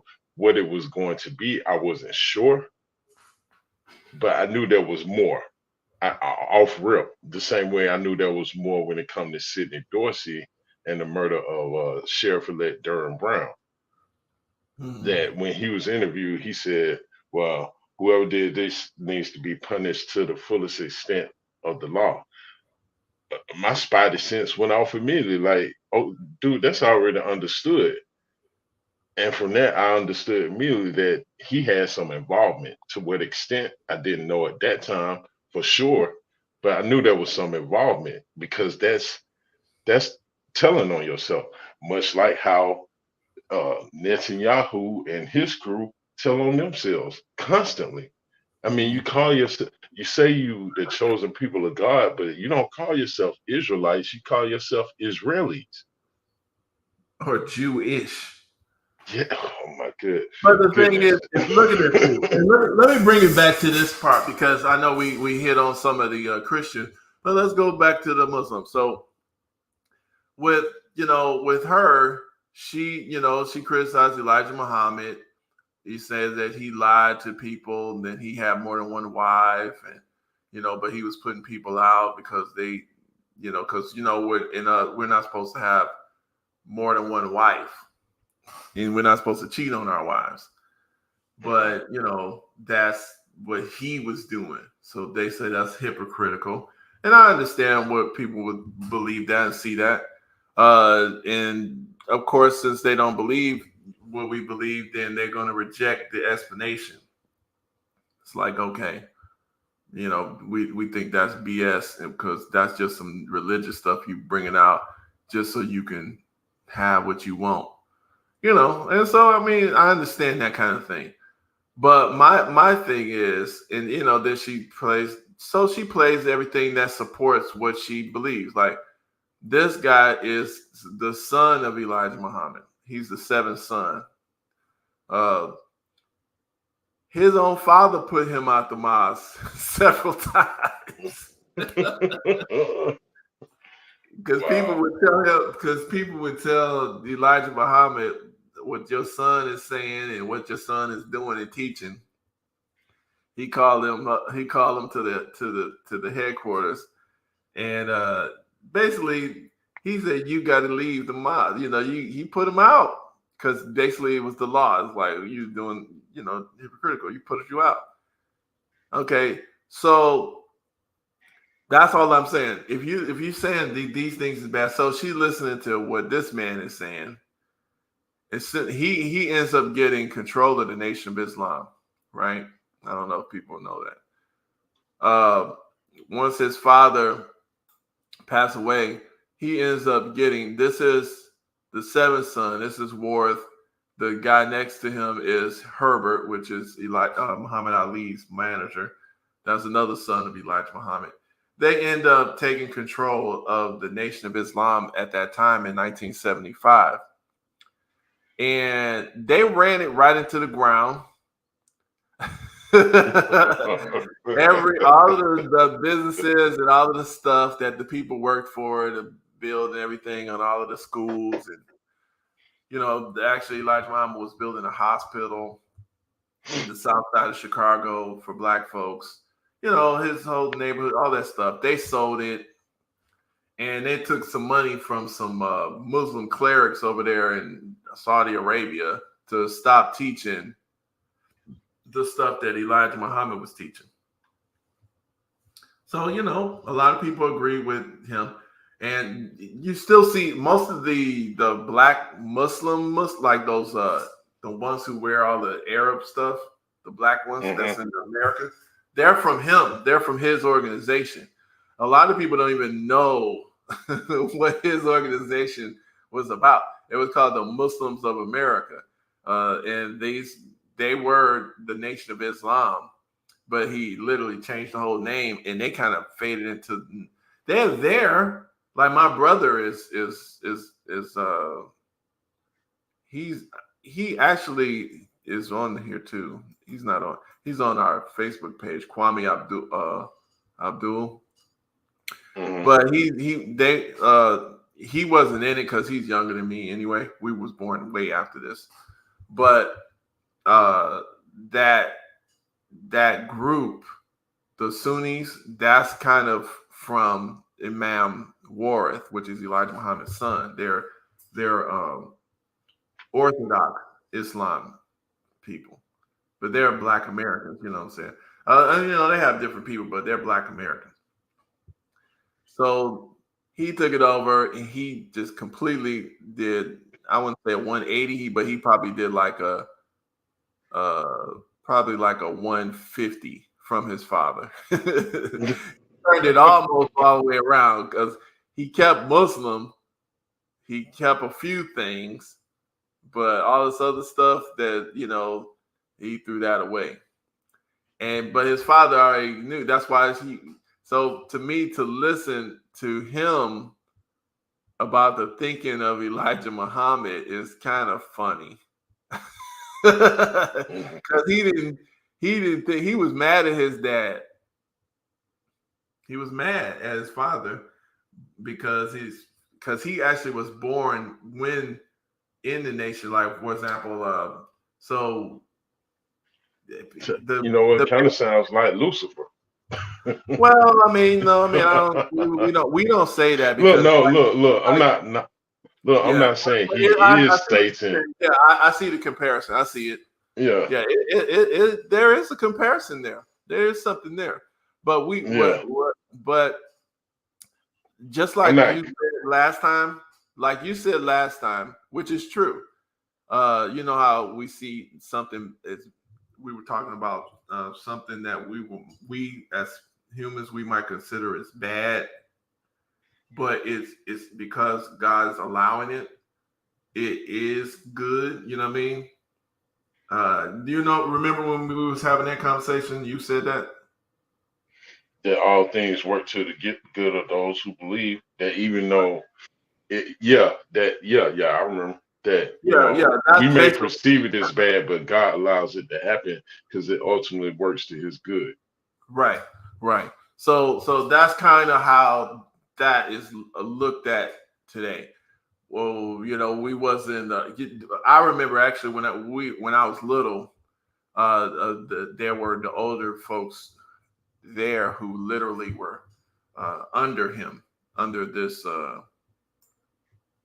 him, and they were very, very angry with him. I remember hearing it. They would literally talk about it in the mosque and stuff like that, because they had worked really hard to, I don't know if you just get a chance to look at some of the little history in the Nation of Islam stuff.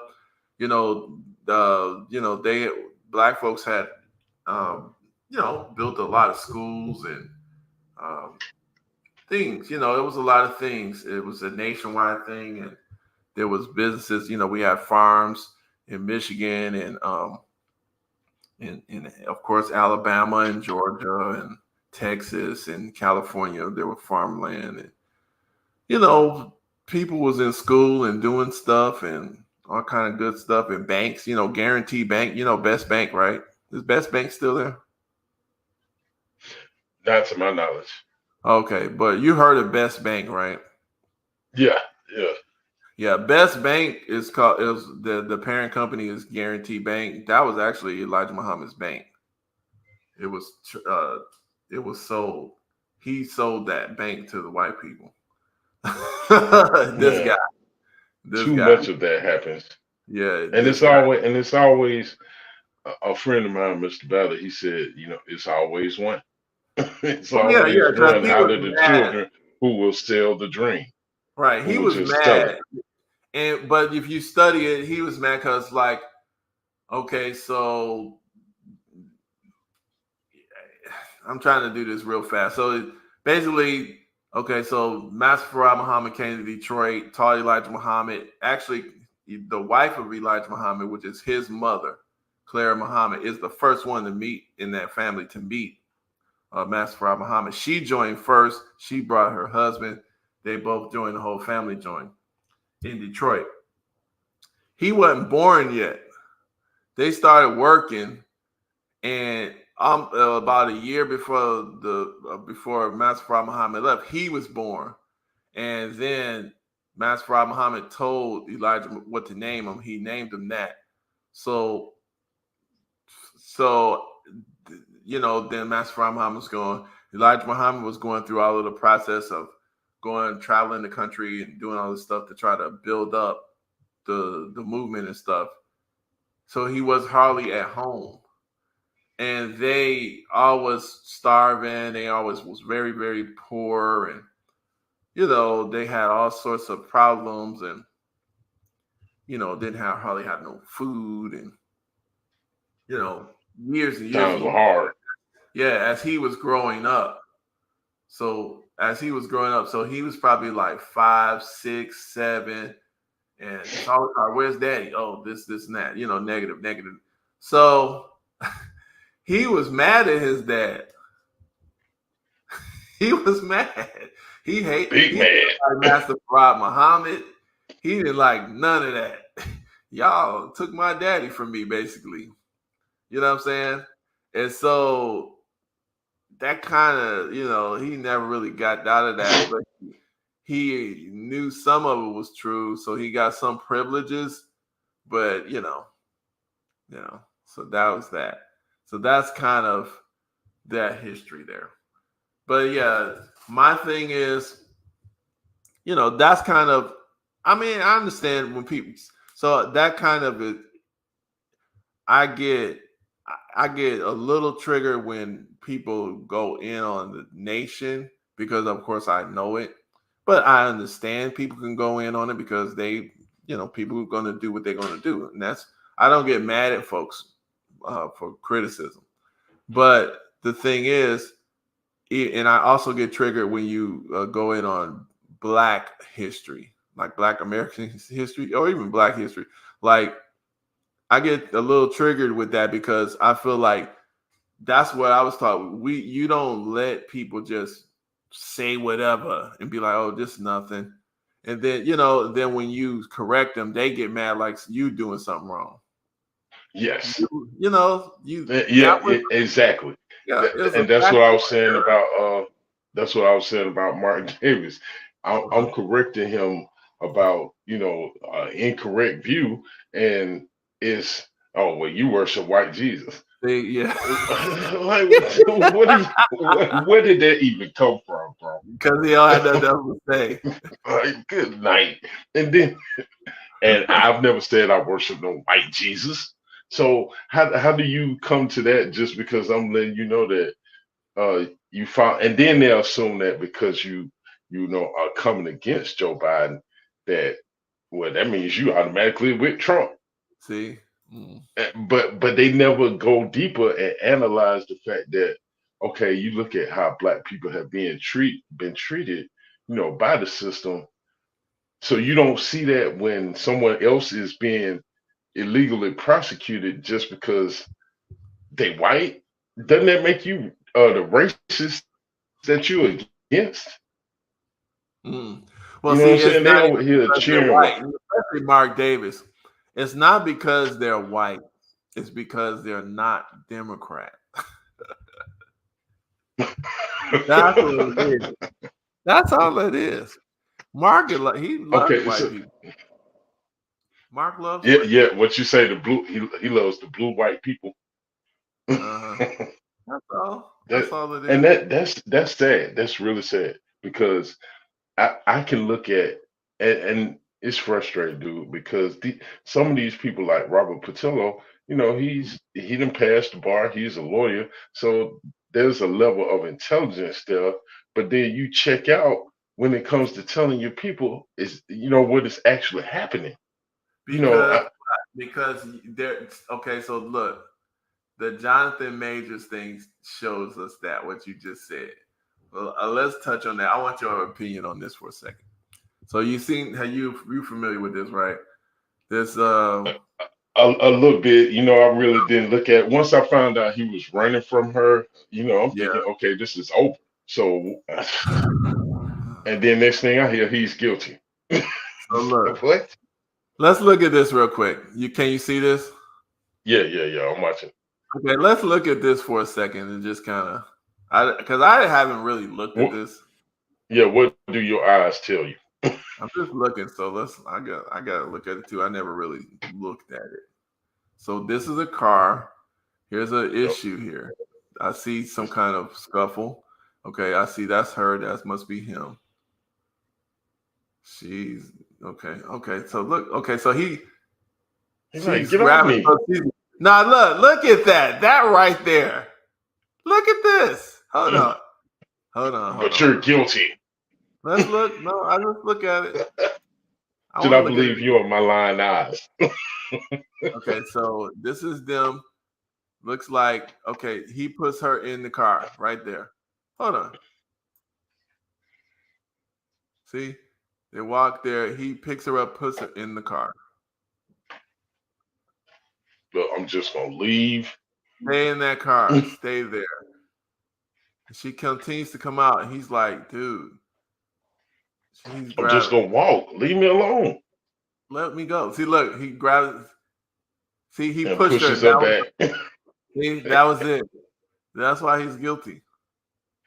because that's the Look, assault. look at this. Look at this. Look, see Mm. that he's running from her. Look at this. Put her back in there. Stay there. Now they can say that was assault too. Look at this. Look, see, he tried to take away from her. She's assaulting him. What is that? Look at this. She's chasing him. I'm trying to get away from this girl. I'm running for my career. I'm Kang the And Conqueror. I'm Kang the Conqueror.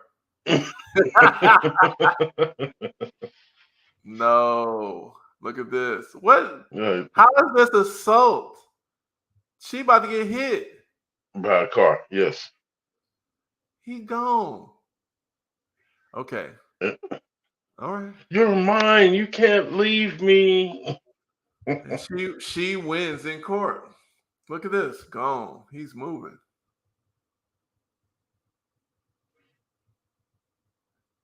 Here she come. Yeah. No way. Look at the hand. She rubbed her hair with that hand. Because that was the issue. They What's say that? that finger.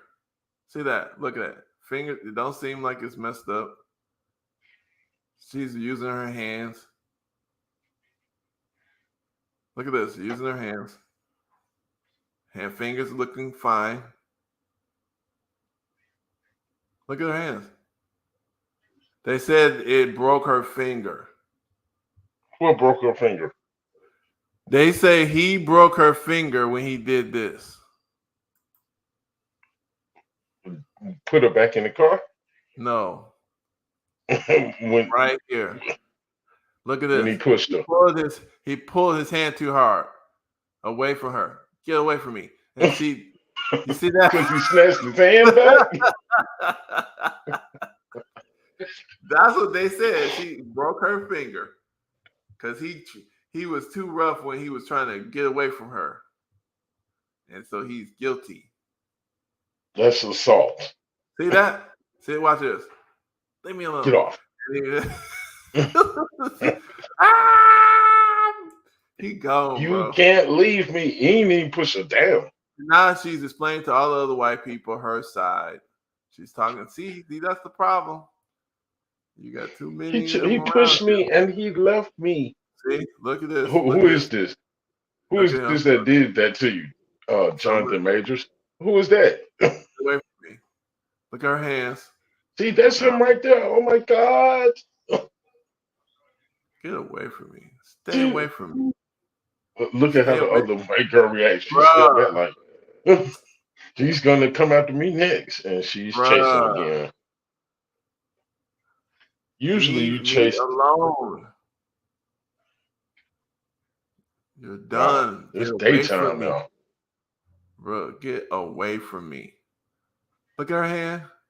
She's grabbing. No, bro. All right, so I've seen enough. Now, the thing is. And she filmed all this? That's her filming right here. Yeah, this is her phone here. Yeah. She's holding her phone with one hand. A broken finger. In the other hand, she's grabbing the banister there. If her finger was broken, see, I don't play with these people. But anyway. So the thing is, that's all I'm saying. Like, the society is done for you. You're not. That was your last Marvel film. Shit. Yeah, but I'm saying, like, this is what I'm saying. Like, when I say our people, we're not really understanding.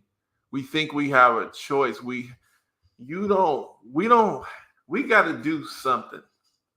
And whatever we do, because we are coming from a damaged society, which is full of sin, full of, cheating, lying, scandaling stuff, right? We're going to do some of that stuff. I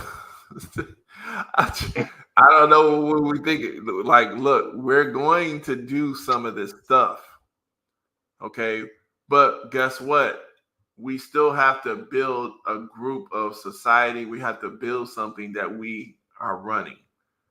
And then we have to be able to, punish ourselves and develop ourselves in a systematic manner, a way that is fair. And, of course, we got to demand loyalty and all this sorts of stuff. But that's the reason why you see me when I'm looking, like, when I even criticize certain people, like, I don't just go in on them, because, like, a lot of times we don't understand the way that we have to create an environment that people can be leaders, in certain fields. And people, we got this idea, oh, we don't need leaders. That's stupid. Every group needs leadership. Now, everybody is not going to be Martin Luther King or Malcolm X. I mean, you're going to have business leaders. You're going to have spiritual leaders, a variety of stuff, science leaders. And we don't need misleaders. Well, of course you're not. But the thing is, you have to, it's going to exist. And so you're going to have a systematic method. It can't be, oh, the news said, look at this person, and that, and this and that. And now we must destroy everything this person touched. Everybody who touched them, you're guilty as them. Or that kind but of we stuff. do have to identify the misleaders and deal with them accordingly. As in not following them. Right. And the thing is, if we don't do anything else but identify them and realize, okay, we can't follow them in that thought process. But today, it's right. like people check out completely on that based on what they want to believe is true. I mean, it's Well, because we're still dependent. It's basically like this. See, when the ball is not in your court, then I don't know if you've seen it. I played something earlier where some Palestinian people came down and punched this black Democrat chick in the mouth. Oh no, I missed that. Let me see that. Let me see that action, boss. Right. But the thing is, the black people are not the ones bombing them. So I don't know what they're going down there and messing with the black folks for. When the ball is in our court, then we have to act differently than when we just along for the ride. We're not running this society. We're not running this. So, we just like, so when we have people demonstrators calling for a ceasefire in Gaza. Okay, so this is it. I'll show it to you in a minute. But no, I'm saying we're not running this society. We complain and we protest to try to get change. But we're protesting to people who they make the decision. You see what I'm saying? And just because, even if it's our face in that office, they allowed a bootlick, someone who has a track record of selling out. Okay, then they can take that spot. So they already know what they got. You see what I'm saying? But if we were running a society and it was control, actually the bottom line control was with people that are loyal to our own folks, then these type of people wouldn't even make it to leadership positions most of the times. You know what I mean? So because the people would see like, dude, what are you caping for the enemy like that? Are you seriously? And then our voice would actually determine what happens. You see what I'm saying? Right now, that's not the real case. It's the case on very low levels, which is good for us to practice, but on levels where we talk about international monies being sent to billions being sent to this country, no, we're not. Our people are not in the positions to make those final decisions. You see the mayors of New York and Chicago begging for money. Yeah, begging for money from migrants that they were told to let in by their boss, Democrat. By the party they follow. Right. Has turned their back on you. Let the people in and use their city money, but they're not getting their other money replaced. At the same time, Tony Blinken, whatever his name is, this slime ball. Yeah, Anthony Blinken. Yeah, he can just bypass Congress and get his thing funded. He don't even ask Joe Biden. Oh no, because he's one of Joe Biden's handlers. Can you hear me? Yeah, I hear you. Oh, okay. Yeah, he's definitely one of Joe Biden's handlers, and Joe Biden has more than one. Look at that. Blinken defends rare move, bypassing Congress. So rare. Look, this is Blinken defends rare move of bypassing Congress to send ammunition to Israel. Secretary of State. Yeah. Okay. But not the president. Anthony Blinken on Sunday defended the Biden administration. He defended his decision. Yeah. He decided that. and he That's just did it. He didn't you ask know Congress. that's very revealing.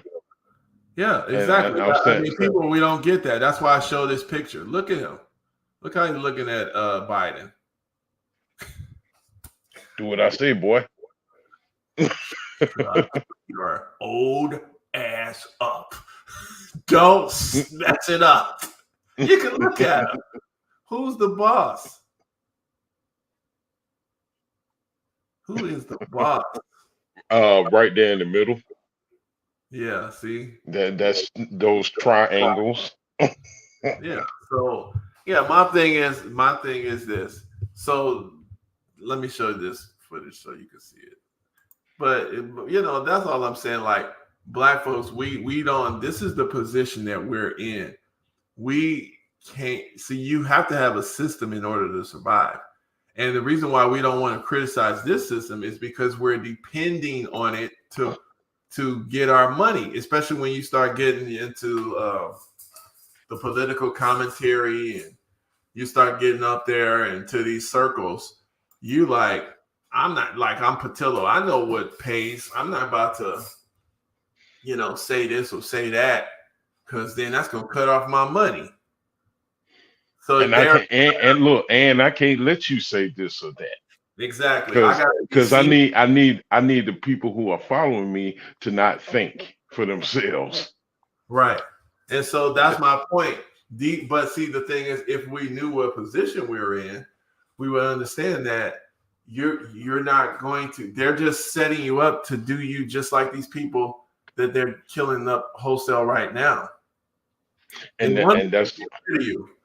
But right now they don't have they're not set up to effectively make it happen. They're working on it. Well, exactly. But see, look at this here. I'm just gonna show this right here. Now, I just looked at this. She's I didn't know she was that shapely. This woman's kind of all right, but get off the rabbit trail, Mike. Get off the rabbit trail. No, but she got a fat face, but she's shaped up pretty good. But she's dressed up nice. She's not, kind of putting everything out there. Everything's covered. So anyway. Went way too far. They accused protesters of causing a violent disruption. So pre-Palestine, this is the congressional holiday, whatever it is. So they stopped. This is in Detroit here. Well, let's go back. Demonstrators calling for a ceasefire in Gaza went way too far. They accused protesters of causing a violent disruption during the annual holiday gathering. There were no arrests in the chaos that broke out here at the Common Pub near Wayne State Saturday night, but there was an assault that was caught on cell phone camera. See that? Damn. They just punched her in the face. So this is a congressional holiday dinner, and these people want the ceasefire in Gaza. Okay. I'm trying to think of this here. And you go to the Black Congressional Holiday, and you want a ceasefire in Gaza. These are the Democrats who are. You punched the black one in the face. Yeah, when you should be going to the synagogue and punching somebody in the Exactly. face. That's exactly what I said earlier. I'm trying to understand it. Let's look at it again. Okay. Now, when we see who's doing this, now see, the thing is, one thing even you don't know, I know the layout of the city. I know who lives where. Mm-hmm. I know where this is at. This is it's not downtown, but it's in it's a district, the Wayne State district, which is it's the middle. It's like Woodward. It's kind of central, close to downtown, but it's not exactly downtown Detroit. And is it on our side of town in Detroit? Well, the whole side of Detroit is our side of town, but but the thing is, yeah, it's there. It's where black folks stay. But the thing is, there's more white folks starting to move in now. but there's still black people stay everywhere there. But the thing is, these people came from out of town.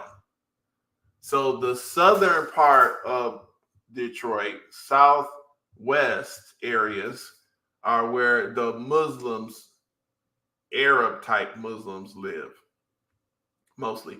Now, also there's Chaldeans a little north of this location in stuff in Highland Park. Well, wait, that's all black people too, but there's a little bit of them there. Yeah, but the thing is, then a little bit northwest, a little bit northwest. So southwest is the Arabs. That's Dearborn and all that stuff, which is everybody knows about. Dearborn is the biggest their city that they control. Then you got northwest, the Jews control outside of the city. So it's Southfield, Oak Park, all these type of cities, Troy. Look, and that's where they need to be striking the infidel. Exactly. And they know where each other lives. That's my point. They got the big synagogues out there. Okay. They know where them folks live. They ain't going out there. So that's where Netanyahu came to visit out there. And them when he came there shaking the stupid slime. My bad. I misquoted a little bit. Strike the neck of the infidel. I think that's what they need to be going. While you downtown hitting this black woman, I'm down here she can call off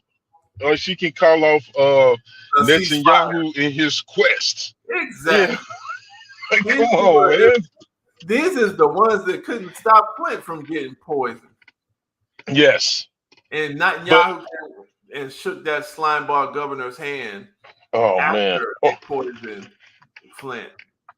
So. Hey, look, and we can't leave out Barack Obama going up there and drinking a glass of water like it didn't come out of a bottle off of Air Force One. He didn't even drink that. Yeah, it took like a sip. Yeah, it's fine. Yeah. He put it to his face and put up and put down. I looked at that footage a few times. It's just like he put it to his mouth. He went up and down. He did not open his mouth. He didn't make a sip. He didn't do nothing. It touched the top of his lip. Unbelievable. And then what happened to the women that were not, I don't think it was both of them, but it was the friend that happened to be with her, tragically. The woman that started all this, that put it all out there, she got murdered. I'm willing to bet that. Her baby, I got that picture of her. Yeah, I'm willing to bet. I'm willing to bet that crime never got solved. Yeah, and they said, yep. And then it was a man it was a white man too. He got murdered because he was talking to. He told that how they switched over to that river when that river, which everybody knows was poison. That is dirty. It's an industrial waste river. Yeah. So it's like, come on, man. But University of Michigan never affected. It's in the same place. Well, it actually not really in the same, but I mean, it's part of the University of Michigan it's almost like these schools have different locations, so they have a little location there, but it's not really satellite campus. Yeah, it's like a satellite. University of Michigan is like their main thing is Ann Arbor. Okay. They got something also in Dearborn, but yeah. But let's look at the rest of it. I just want to shout to see these people. Hold on, these are the people come down here to hit black people in the mouth. Yeah. On cell phone camera. Bobby Johnson was punched in the face. Take that. Her bloody. It was something that we didn't expect. We never expect anything like that to happen to any of us that go, because we go annually to our Christmas party. Girl, my pressure was going crazy. Now, see, these are the same people that sit up here. That's what I'm trying to tell. That's the lady that got hit? No.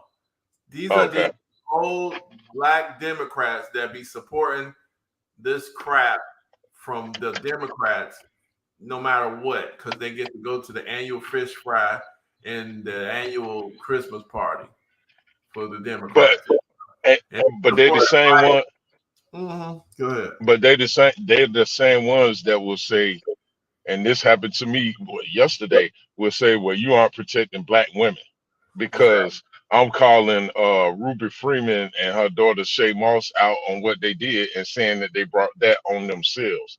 And they didn't get attacked physically, but because they did something that is being upheld by the courts, I have Cornelius Tarver and this guy named LaRon Cook saying, I'm a Sambo because I want to protect black women. Like, dude, how you Oh, wait a even minute. get to that point? Ruby Freeman, what happened there?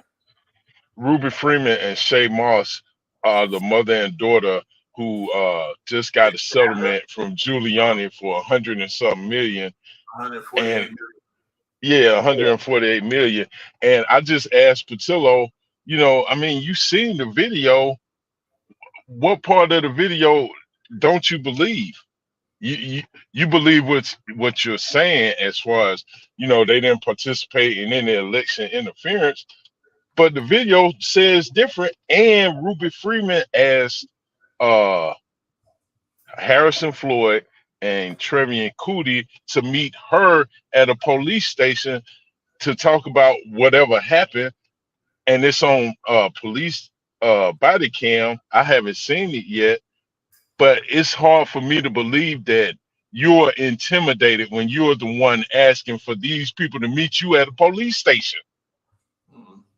I haven't looked at that one yet. We're gonna check that one out in a minute because I got that. I gotta look into that. But because I call that out, I'm not protected. I'm not where you're not concerned with protecting these black women. I said, do we need to talk about brick face? I mean, come on, man. What is wrong with people, man? But my thing is, this is what I'm saying. That's exactly what we can't answer. A lot of times, people can't.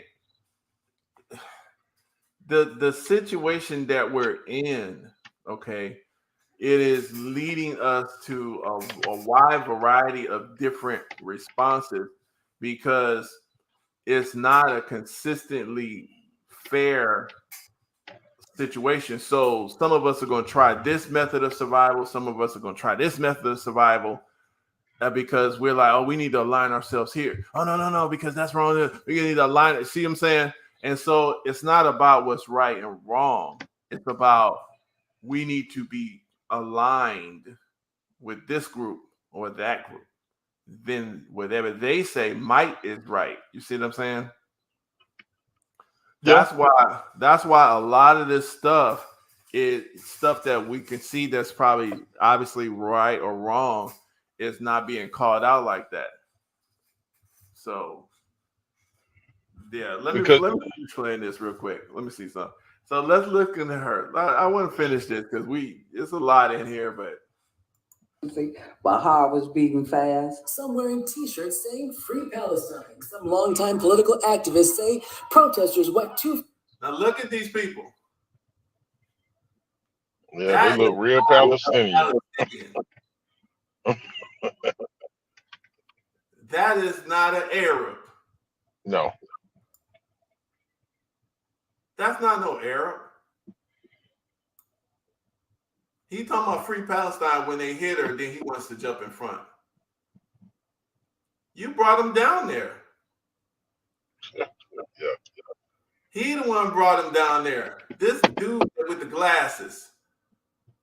Now let's see. I could tell because I remember earlier. So now look, this ain't no Arab. These some white people. You let them hit this black person. He let them hit that woman. And you sitting there looking stupid. Man, what is wrong with these people? This black woman sitting her butt out there. She's getting right out there in front. Like she got the big muscles. And yeah. That's probably the guy. That's a strong black woman. This is probably the guy who hit her. Because she's looking right at him. Mm-hmm. And he looking at her, and they put themselves between them two. This guy in the green. But how you can hit somebody, a congressperson, was okay. Wait. Oh, there it is. Wait, Jews. Jews say. I knew these were some Jews. Jews say ceasefire. Right. What? And don't mean anything of the sort. See, there's a bunch of Jews trying to play both sides of the thing. They always do this. Yes. They act like, and they didn't go down there to the Sher Zedek synagogue out there in Southfield on 10 Mile. They didn't go to these other B'nai B'riths and all these Oh other no. Oh Facebook no. and do Won't be this. going by there. It's They a go policeman down parked there. at every synagogue. They go down there and look at this to where the black folks is having their thing. And this man won't beat them up or do anything. How you gonna hit somebody and you sitting up here? How they even get this close? How you look at this? He should have stole on them. My thing is, how you gonna hit somebody and y'all just standing there? Look, just like He was supposed to leg sweep him and punch him in the chest. And now what? How do we know that he the one brought him? Because now you're gonna get in front of between them. So that tells me that this side respects you and this side is supposed to respect you. Because you got between them. They don't want to hit you, huh? You're on their side. So they're going to respect not hitting you. You see? And we sit up here, and this woman sitting up here mad as I don't know what. Went too far when they were asked to leave and refused to do so. They were being disruptive, and they were not supposed to be. The owner asked. You see, like you said, when you said misleadership. Yes. See, they don't understand the situation they're in. They are not, you're just like Brandon Johnson. Boy, that guy. You turn yourself and you destroy your own base. Mm-hmm. The people that the base of the black folks are supposed to naturally have the back of their leadership. We're supposed to have the back naturally. I'll say naturally. We're supposed to. Mm-hmm. Now, because of the conditions we're in, and we have all of these turncoats and all of this stuff, now we've been conditioned to not have the backs of our leadership, and we're conditioned to be suspicious of them for good reason. I mean, especially when they give you evidence of their misleadership, absolutely for good reason. But what that does now is send the whole group into a spin because everybody's not going to be an expert. See, your leadership in whatever category it is, they're the leadership not because, they're so big and bad or something. It's just because these are people who have taken the time to become experts in whatever category that they are in. They're supposed to be more proficient in a certain area than the average person would be. So you would be like, dang, they just seem to know the answer. Like, dude, how do you do this? Oh, you can do it this way. Just, if you did this, they know what to do. You know what I'm saying? So like let's say you hired an attorney. The attorney is the leader in the law category. True enough, you hired them, so you're the leader on the money category. But in the law category, you're going to defer to them because they know. They're supposed to know, right? But then when you start realizing, like, dang, you getting me in jail. Hey, you didn't help me.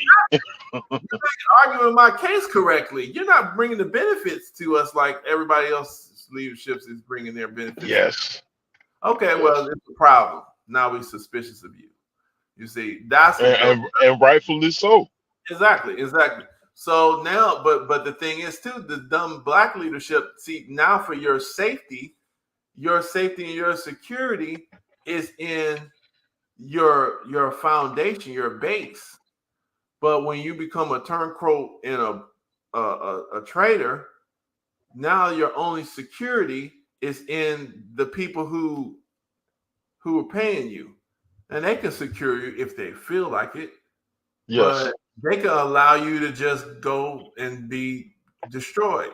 Yeah. And Throw you to the they'll wolves. just get another one. Yeah, they'll just get another one. They'll get Mhm. another one. See, and that's what these people don't understand. That's what's happening to them. That's But what's they happening. but they don't have a problem with that because they are financially secure. No, they won't be. They will. That's the problem. They will have a problem with it once it starts eating away at their butts. Once that money Oh starts, yeah. that's what I'm saying. Like they don't understand that it's coming to. They are. The situation is you're not going to continue to be able to get your bread and butter from being a sellout and bootleg. You're going to have to get it the way that is the naturally designed to be. You got to it's like the way God creates a fruit. Let's say a fruit, right? So a natural fruit has a benefit for the animal. Let's just say an apple or something. Okay, so the horse can eat the apple because it wants the apple, but nature wants that horse to eat that seed and then poop that seed out and plant a new tree. That's what nature wants. So if you're not doing the job of spreading let's say the horse just eats a little bit of each apple, that might not be as good for nature, you know what I'm saying, as the natural way. So it's like nature is going to give you a benefit, but it wants you to do some work. So the leadership support is going to benefit from protection and maybe a few earning potential or something like that, but they're supposed to do the work in securing benefits and helping out and solving problems, for the group. That's what they're supposed to do.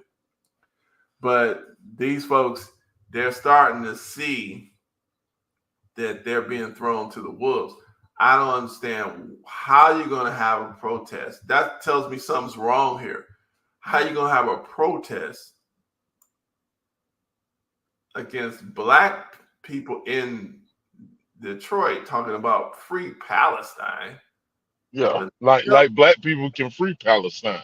First of all, these black folks are the first ones the only Palestinian senator or congressperson in America was elected by these black folks. Mm-hmm. Rashida Tlaib. Now I'm not saying I would have did that, but that's what they did. Yeah, because she ain't for you. I mean, And you that's what they understand did. that. So okay, so that's what and then you got this. Look at that. That ain't no Palestinian. That ain't no Arab. I know that's a Khazar. I recognize that. I recognize that whole little phenotype, the hair, everything. That's a Khazar. Only thing missing is the small hat. Yeah, he just took it off for a minute. Try to pretend like he's something. And look at that. Look at that hair. Now, that's how they hold their hands. I know these people. Hava. Nagila Hava. Exactly. And then you sitting up here talking about they should have left and trying to philosophize. You look like, oh, come on, man. Dude. Them to leave. I asked them to leave. They refused to leave, so they were removed from a place that they had no business and no legal right to be in. When the protesters were being Wow. That's it right there. Come on. Boy, the nose tells it, doesn't it? Don't they know Arabs? They down there. They didn't go to see, and they put that on news and punched the woman in the face, the black woman. And she's probably mad out there talking about she's telling them to go free Palestine. That's why they punched her in the face, because that was a photo op. and pushed out is when one of them punched Johnson. See that? When one of them, and the news don't even say which one. That girl, she pissed at them. She probably telling them, y'all do stop bombing them. That's probably what she told them. Y'all the ones doing it. She sees. One of them punched Johnson And look at that. He tried to step up, but in the face. Some of them proceeded to bang on the windows from the outside. you punch a congressperson in the face on camera, and you're still there. You didn't run. Supposed to be locked up immediately. Where's the tear gas? Where's the rubber bullets? All that. Where's the paddy wagons? And they had their boots and shoes bamming up against the windows. You can imagine how that sound and how fearful that the people were, especially the senior people that was there. Wayne State Police were first. This is Wayne State Police. Really? Where's the Detroit Police? Oh, we dealing with the black folks. These people crazy. And they standing around in a circle. That's how you know. There wasn't no Arab. They arrested Arab though. So there wasn't no Arab. Oh no, they'll beat the Arab up. They will. The police will beat the Arab up. They'll beat the Arab up. They'll beat the black people up. But they didn't beat them Jews up. No. So there you go. They'll beat some of them white people up too. Regular white people. But I know who this is. Will they? Yeah, they will beat them white people up. In Detroit, they will. Them police. Detroit police will. But they ain't. I don't think they're gonna beat them Jews up like that because they got a lot of money in around the city of Detroit, and they're mad because that's a whole history in itself.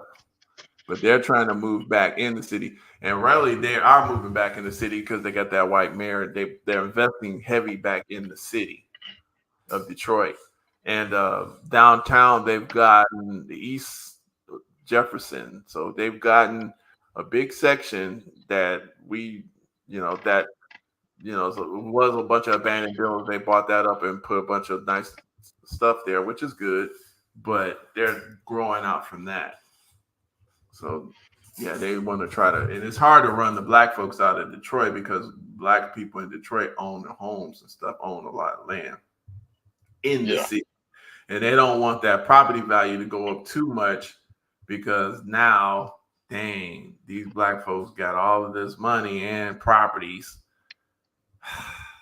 but they'll swoop right in and buy it. I mean, Atlanta they won't buy. They don't want to give you that money. They don't want to buy it from you. They want to kick you out. Oh yeah, or pay you pennies on the dollar for what you have is worth. And exactly, too many of us fall for that and just want to give it up. And the other thing is, though, like I said, that's true. But they actually, it's so much property there that they wouldn't have the. It's like if they start buying it, if they see, there's so many people, black folks especially, own properties in the area and especially in the city. So if they start buying your properties more than what it's worth, that drives everybody's stuff up. You see what I'm saying? That didn't sell, which is still hundreds of thousands of people. And so now you put money, our white money is going and flowing into their hands. They don't want that. And you can go buy more property with your stuff now. And then they have to buy those properties from you at a high, you know what I mean? Yeah, fair market value. Yeah, they couldn't get around to, they can't just take everything because it's so much. You see what I'm saying? So that's kind of their dilemma. They got to run you out of the city. So usually they do that with the police. They take control of the police or they get complete control over the politicians and just start, just like New York and like Chicago, they're trying to run the people out. Just run them out. Just make it so bad. They need to come to Atlanta and learn how it's done through gentrification because that's how they do it. Auburn Avenue was our street here. You go down there now, you just see murals of us. See, And that there are some black people who own businesses that are still there, but we not are we don't control it anymore. exactly. That's how they do. But see, with Atlanta, they got so much more control. That's why they have your CNN building. That's why they have Turner Broadcasting. That's why they have. See, they won't locate those big businesses inside the city unless they have. It depends on how much control over the city governing body they have. We learned that in Detroit because okay, after the 67 riots, all of these people's their parents, they ran out of the city. They moved out to those little places I just talked about earlier in the city, Detroit. But they had been teaching their people uh, for those decades where they used to live, where their families used to live before the riot. So they had been wanting to come back there and take over those areas again. And so now it looks like they're starting to do it because the black folks done finally messed up and elected this white mayor. I don't understand that, but whatever. So they elected this man, and so we see more white people coming into Detroit area, which is still like 80% black. It was 97% black, but whatever.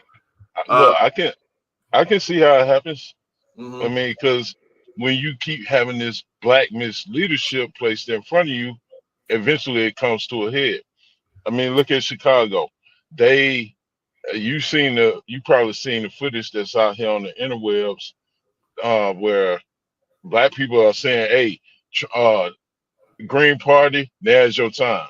Right, Uh, Republican, now's your time. Trump, come meet with us." right. Because they see what they finally see, pro, they profoundly see what I'm sure some other black people they know have been telling them, that Brandon Johnson ain't for you. He just looked But like see, the thing is though, with what they don't understand, I don't think they see it. Is they don't understand that the way you take control. Look at how the white folks do. Even look at what Trump did. Trump was a Republican and a Democrat before. Yep, Yeah. So it's yep. like you gotta run your folks with your mindset and you're supporting and that's how you run it and you control. You take those control of those areas and it's not about that party. But No, you can go under that party's name if you need to. So what? But the thing is, if you got people who are going to sell out to that party or who's going to accept money from that party, you cannot accept money from the police union. You cannot accept money from these. Fannie Willis. You can't accept now. If you can't get elected unless you accept that money, then you're not ready to run the election. And let that be known. Because if you Well, let that be known, then that may garner you more real support from the people. But well, Fannie didn't do that. I'll say it like this. This is how you got it. This is how this is done. If you're going to, the people are the ones that have to understand that it's nobody, everything's got to happen from the people. So when you say support from the people, it's not like what we think it is. We got to go out and ask for the people's support that way. No, they got to be involved. There's got to be there's got to be several organizations. There got to be community organizations that are already solving small problems. The job of the organization from the get-go is to, this person needs their grass taken care of. Okay, let's solve that problem. Oh, kids need to be walked to school. Let's solve that problem. So small problems get solved. Okay, people build trust that way. Okay, now let's create links between our small organizations. And that's how that gets done. And then we start running people from who've been working. You know what I'm saying? They've been working. So we don't have to guess. You know what I'm saying? And they have to take a pledge that they will not take money from APAC. They will not take money from what else? The police. ADL.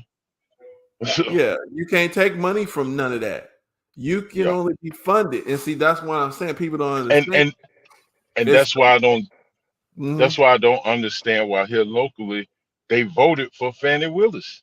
I mean, she Well, worked under the guy that she replaced to right, prosecute teachers, and one of which is still out on an 8-year bond because she will not capitulate and plead guilty to something she didn't do. right. But these ninjas around here voted for Fannie Willis like she on your side. Well, the Cause thing, well, she going after Trump. Okay, but what is she doing about what's actually happening here in the city? You know, yeah. she went after YSL and said they were responsible for 80% of the crime. Well, 80% of the crime didn't stop because Young Thug got locked up. I mean, come on, man. But yet these people keep falling for it. And I guess it takes for someone to just be so, in your face with it, like Brandon Johnson, for you to finally see it. The sister that went off at the Let me meeting they had at the school, she she spoke so boldly that the Democratic representative, I think he's the president of the DNC, just got up and walked out. right, but that's why I said like our people are starting to realize the situation. Let me play this real quick, and we're gonna see and this is probably gonna be the final thing that we comment on, but it kind of speaks to what we just talking about. This whole system is done. It's all it's done. Everybody is figuring out stuff on their own. It's on autopilot. Nobody knows what's happening. People are just running their agendas. Somebody behind the scenes, oh, well, I got the opportunity to do this. Let me do that. So that's what's happening. It's just whatever can get done. This morning, I saw a migrant bus dropping off people in New York City with my own eyes and got to ask people questions, and their answers shocked me. Lately, we are having a debate in the. So, of course, he's a little fruity, but just look to the side of that. But I mean, whatever. That's why I said we're in a society. That's why I said we're in a situation. So it's good. Some of that stuff is gonna be Always the zesty. yeah. But he speaks Spanish and he can tell you stuff. So this is just look. News and in politics about the migrant crisis in America, particularly Operation Lone Star. Early this morning, I saw a charter bus by the Port Authority bus terminal in New York City. I approached the bus because I saw them lining people up against the wall. There was also a lot of police presence and military presence there. I spoke to one of the NYPD officers that were stationed there and asked him to give me some information about what was going on. And he basically told me that they have no idea how any of this works. He says that he's seen more than 30 buses drop migrants off in New York City. He also says that they have no idea when these buses are coming. What I saw were the migrants being led off the bus, lined up against a wall. Now, a bus monitor, no one knows what his official title is. He does speak Spanish. Him and a military rep who was already here in New York City went down the line counting the number of people. Then again, they went down the line counting the number of families. Then again, they went down the line and counted the number of families, including children. I asked one of the families if they knew where they were going, and they said they had absolutely no idea. They were put on the bus, and then they ended up in New York City. These migrants, when they come into New York City, are protected by the military. They're put in hotels or shelters, and they don't tell anyone where they're going. The NYPD officers don't know where they're going. The military people do not know where they're going. They arrive, someone takes them somewhere, and then they stay there, receiving support. The military officers handed out papers to these families. The papers were printed in color with a New York City logo on it and basically said, "Welcome to New York." I didn't get a chance to read it for myself, but I did notice that it was in English, which I thought was really strange because none of these people even attempted to read it. They grabbed the paper and they put it down. What happened next was the weirdest part for me. They started selecting families out of the line and then sent them over to another bus. This bus had a Massachusetts license plate. I then asked the organizer who was with them if these people were being sent to Boston, and he said yes. When I asked him, did they know that? He didn't answer me. He just left. I asked someone who was waiting on the line, do you know where you're going? And he said, no, we just go where we're told. I want to be very clear that this bus included at least 10 children, and the youngest one that I saw was probably about a year old, and there were kids there who were absolutely exhausted. So, that just to me tells me that's just another example. I mean, it's more stuff like that, but there's no people just doing stuff. You got the military protecting people. So that just lets you know that this is all an operation. Yeah, you got Somebody, your Mark Davises on the scene in their uniform, yeah, they doing what don't know they what's happening. told, not questioning anything, just following. Yes, sir. Yes, sir. Yeah, but the thing is, what he gonna do? You question something, you in the military. The thing is, though, maybe those men are going to, because it was most of these guys was men. Those guys, they say there are a lot of men. They're going to be if they tell them, okay, take this AK, you secure this block. Anybody that comes through here, I don't care what they are, shoot them. If you're a migrant, you're going to do it because you don't have no connection to none of these Americans. Yeah. Shoot. So maybe that's what they're doing. They're moving in there. They're because they didn't make enough robots to do what they wanted to do. They didn't make and they enough and robots. they realized them robots are gonna fail. Yeah, so they And might and they're gonna and they're gonna fail because people made them. They're bringing in the clone army. Oh Look what they boy. did. Look what they did to Neo. Oh wow.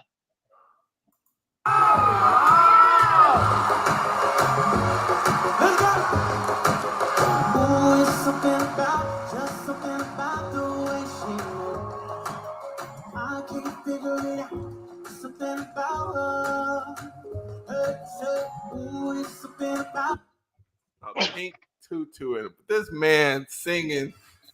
Do you know how stupid you look? Wow. They put this man in a pink moo costume. Dress. And then I hated the words of the message of this stupid song too, even though he can sing really good and make it sound good. But the message of that song is trash too. Hey, look, they put Dion in one too. See, so It's the price of admission. Yeah, so that's all I'm saying. This whole thing, it's falling. It's like people trying to make, we gonna make it better. And what's up, BMT? We gonna make it better. Yeah, I seen BMT. Yeah, he had we talked about Jonathan Majors earlier too. But yeah, this is not gonna get better. This is the system. People like, oh, this ain't a solution. There is no. The solution is to survive.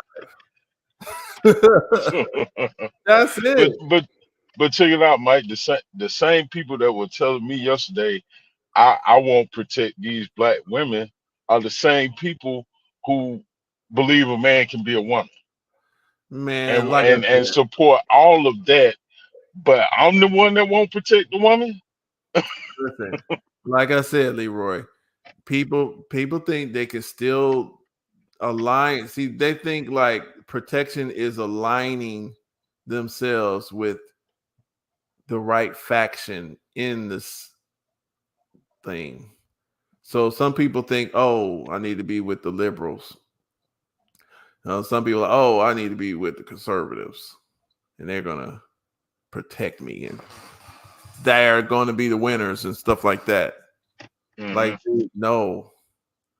The only I know it don't sound right, but the only thing is going to be the winners, and what I mean winners is you just going to survive. You just got to have kids. Is the ones that do just have kids, because the white folks that survive, they already have a system, and they're going to pull unto themselves, and you're not going to be included in their new little thing. That's why they're doing this, and they talk about it. The only way you could be in their system is as a slave. They're telling each other that right now, literally. The what is it? The Latinos and Mexicans or whatever you call them, but I guess they like to call themselves Latinos. They already have Yeah. a system. You can't be in their thing and get the same rights as them. The only one that's one the glamour, we gotta actually have something. Unfortunately, and see the problem is we don't believe that we can do something, but we gotta create something that we can kind of work with each other and survive in. Then Mike, let me suggest to you that we need to reach out to Amari Stoudemire and let him know the same thing. Well, the thing is, it's like this. The stuff, the bit, the to me, I'll say it like this, and like I said, we were almost about to be gone anyway. But the benefit is this: we're not starting on the ground floor. We don't have to start this from the ground up. That's what a lot of people think, that we're the first ones to realize this. We got a lot of people who already built the building blocks. And we got to just kind of study it and take it from there and keep it moving. People think that we got to start something new. You don't have to start something new. It's already here. It's just that we got to start using it to solve our problems. We got community, like you live in a community, South Fulton.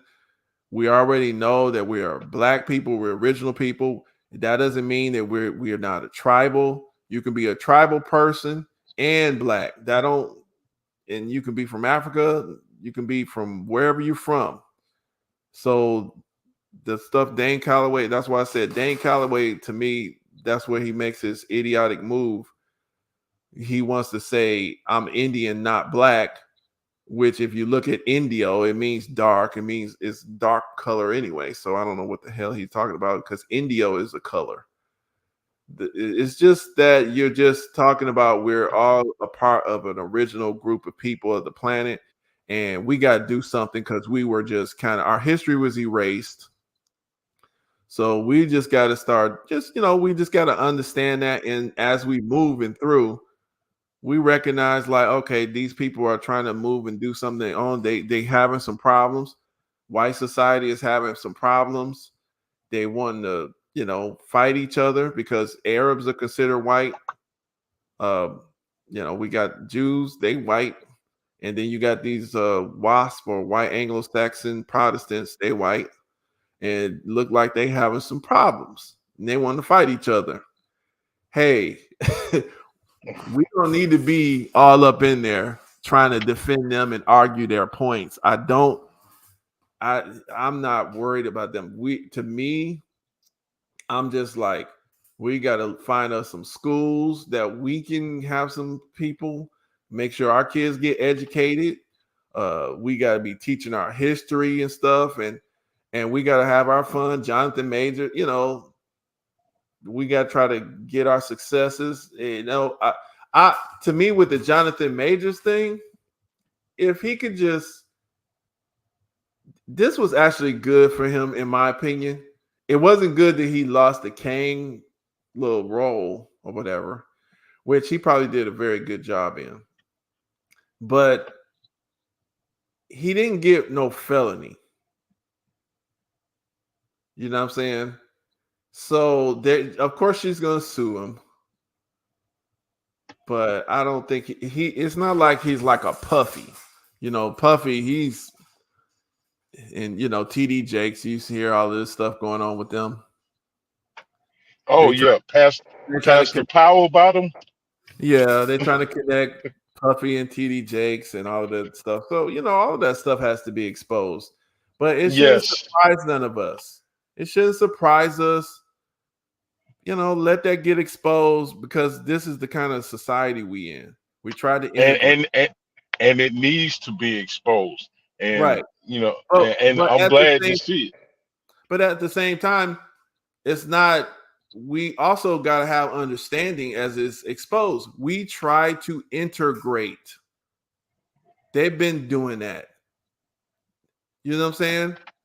We don't see the history. These folks have been in, way back in Greece and stuff, boys and, Wrong too.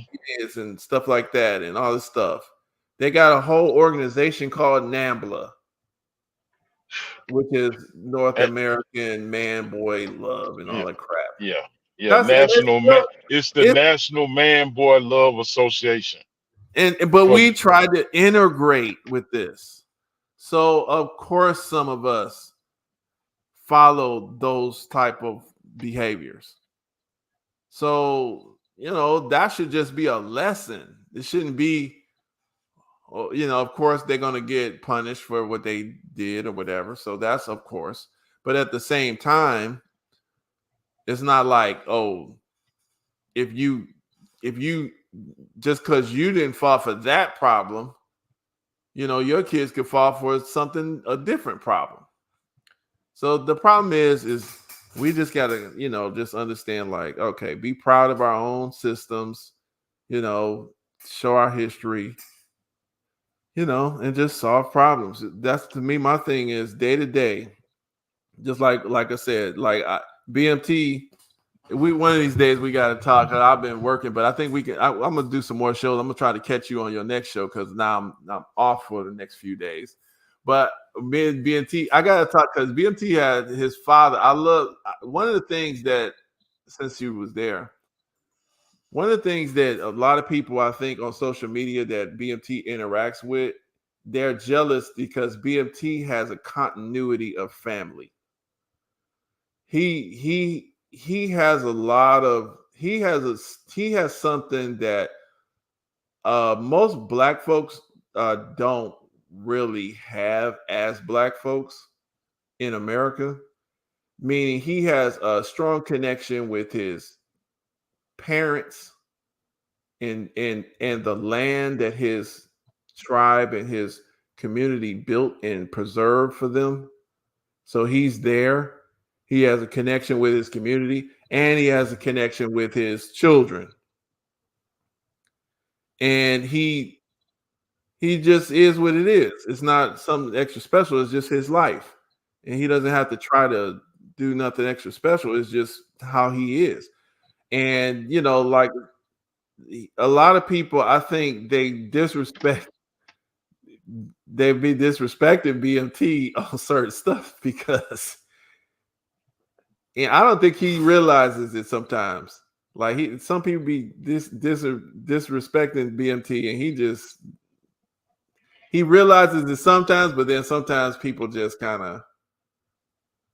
he just probably let it slide sometimes, especially in that political conversation. When he gets it, BMT getting in political conversations, and I don't think he really cares too much about that, in my opinion.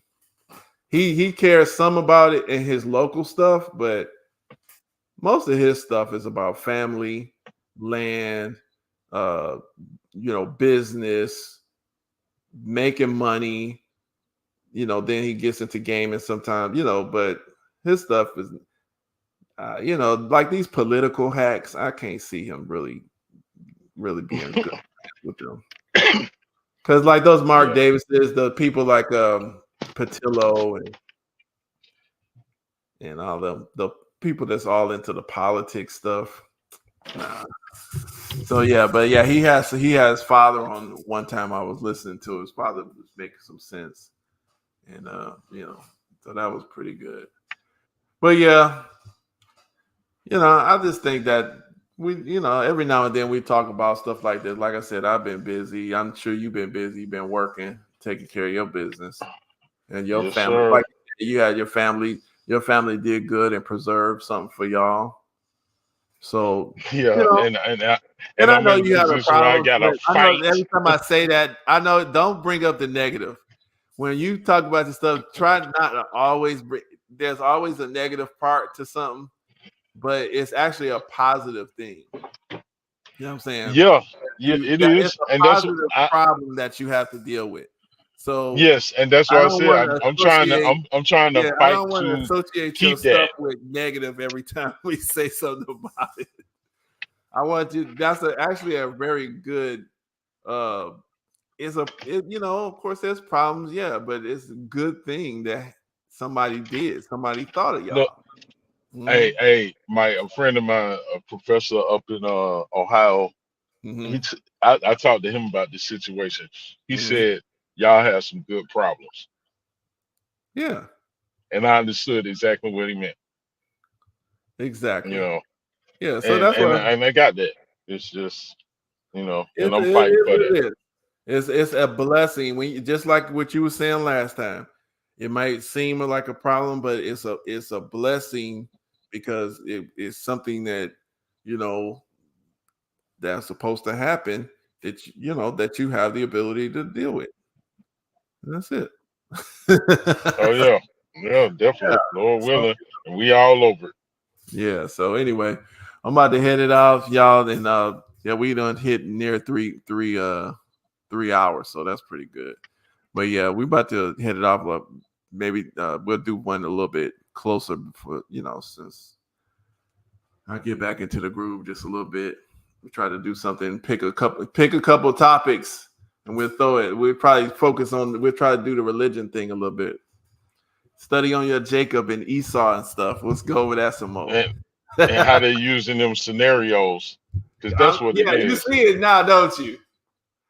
Oh yeah, yeah. I mean, I've been seeing it. It's just Yeah, that's what they're doing. They try and apply these biblical scenarios to what they mhm. want to accomplish. That's That's why the thing. Netanyahu over there talking about remember Amalek, like he cared about Amalek, Yeah, like he even cared what he did. It, yeah. So it's anyway, wow. yeah, let's like I said, write it down. Let's pick it out. Let's talk to it. I'm trying to schedule it up for a couple of days. What was this? Today is Saturday, Sunday. Wait, Yeah. you work Monday, huh? Now Monday is their Christmas. Oh, okay, So yeah.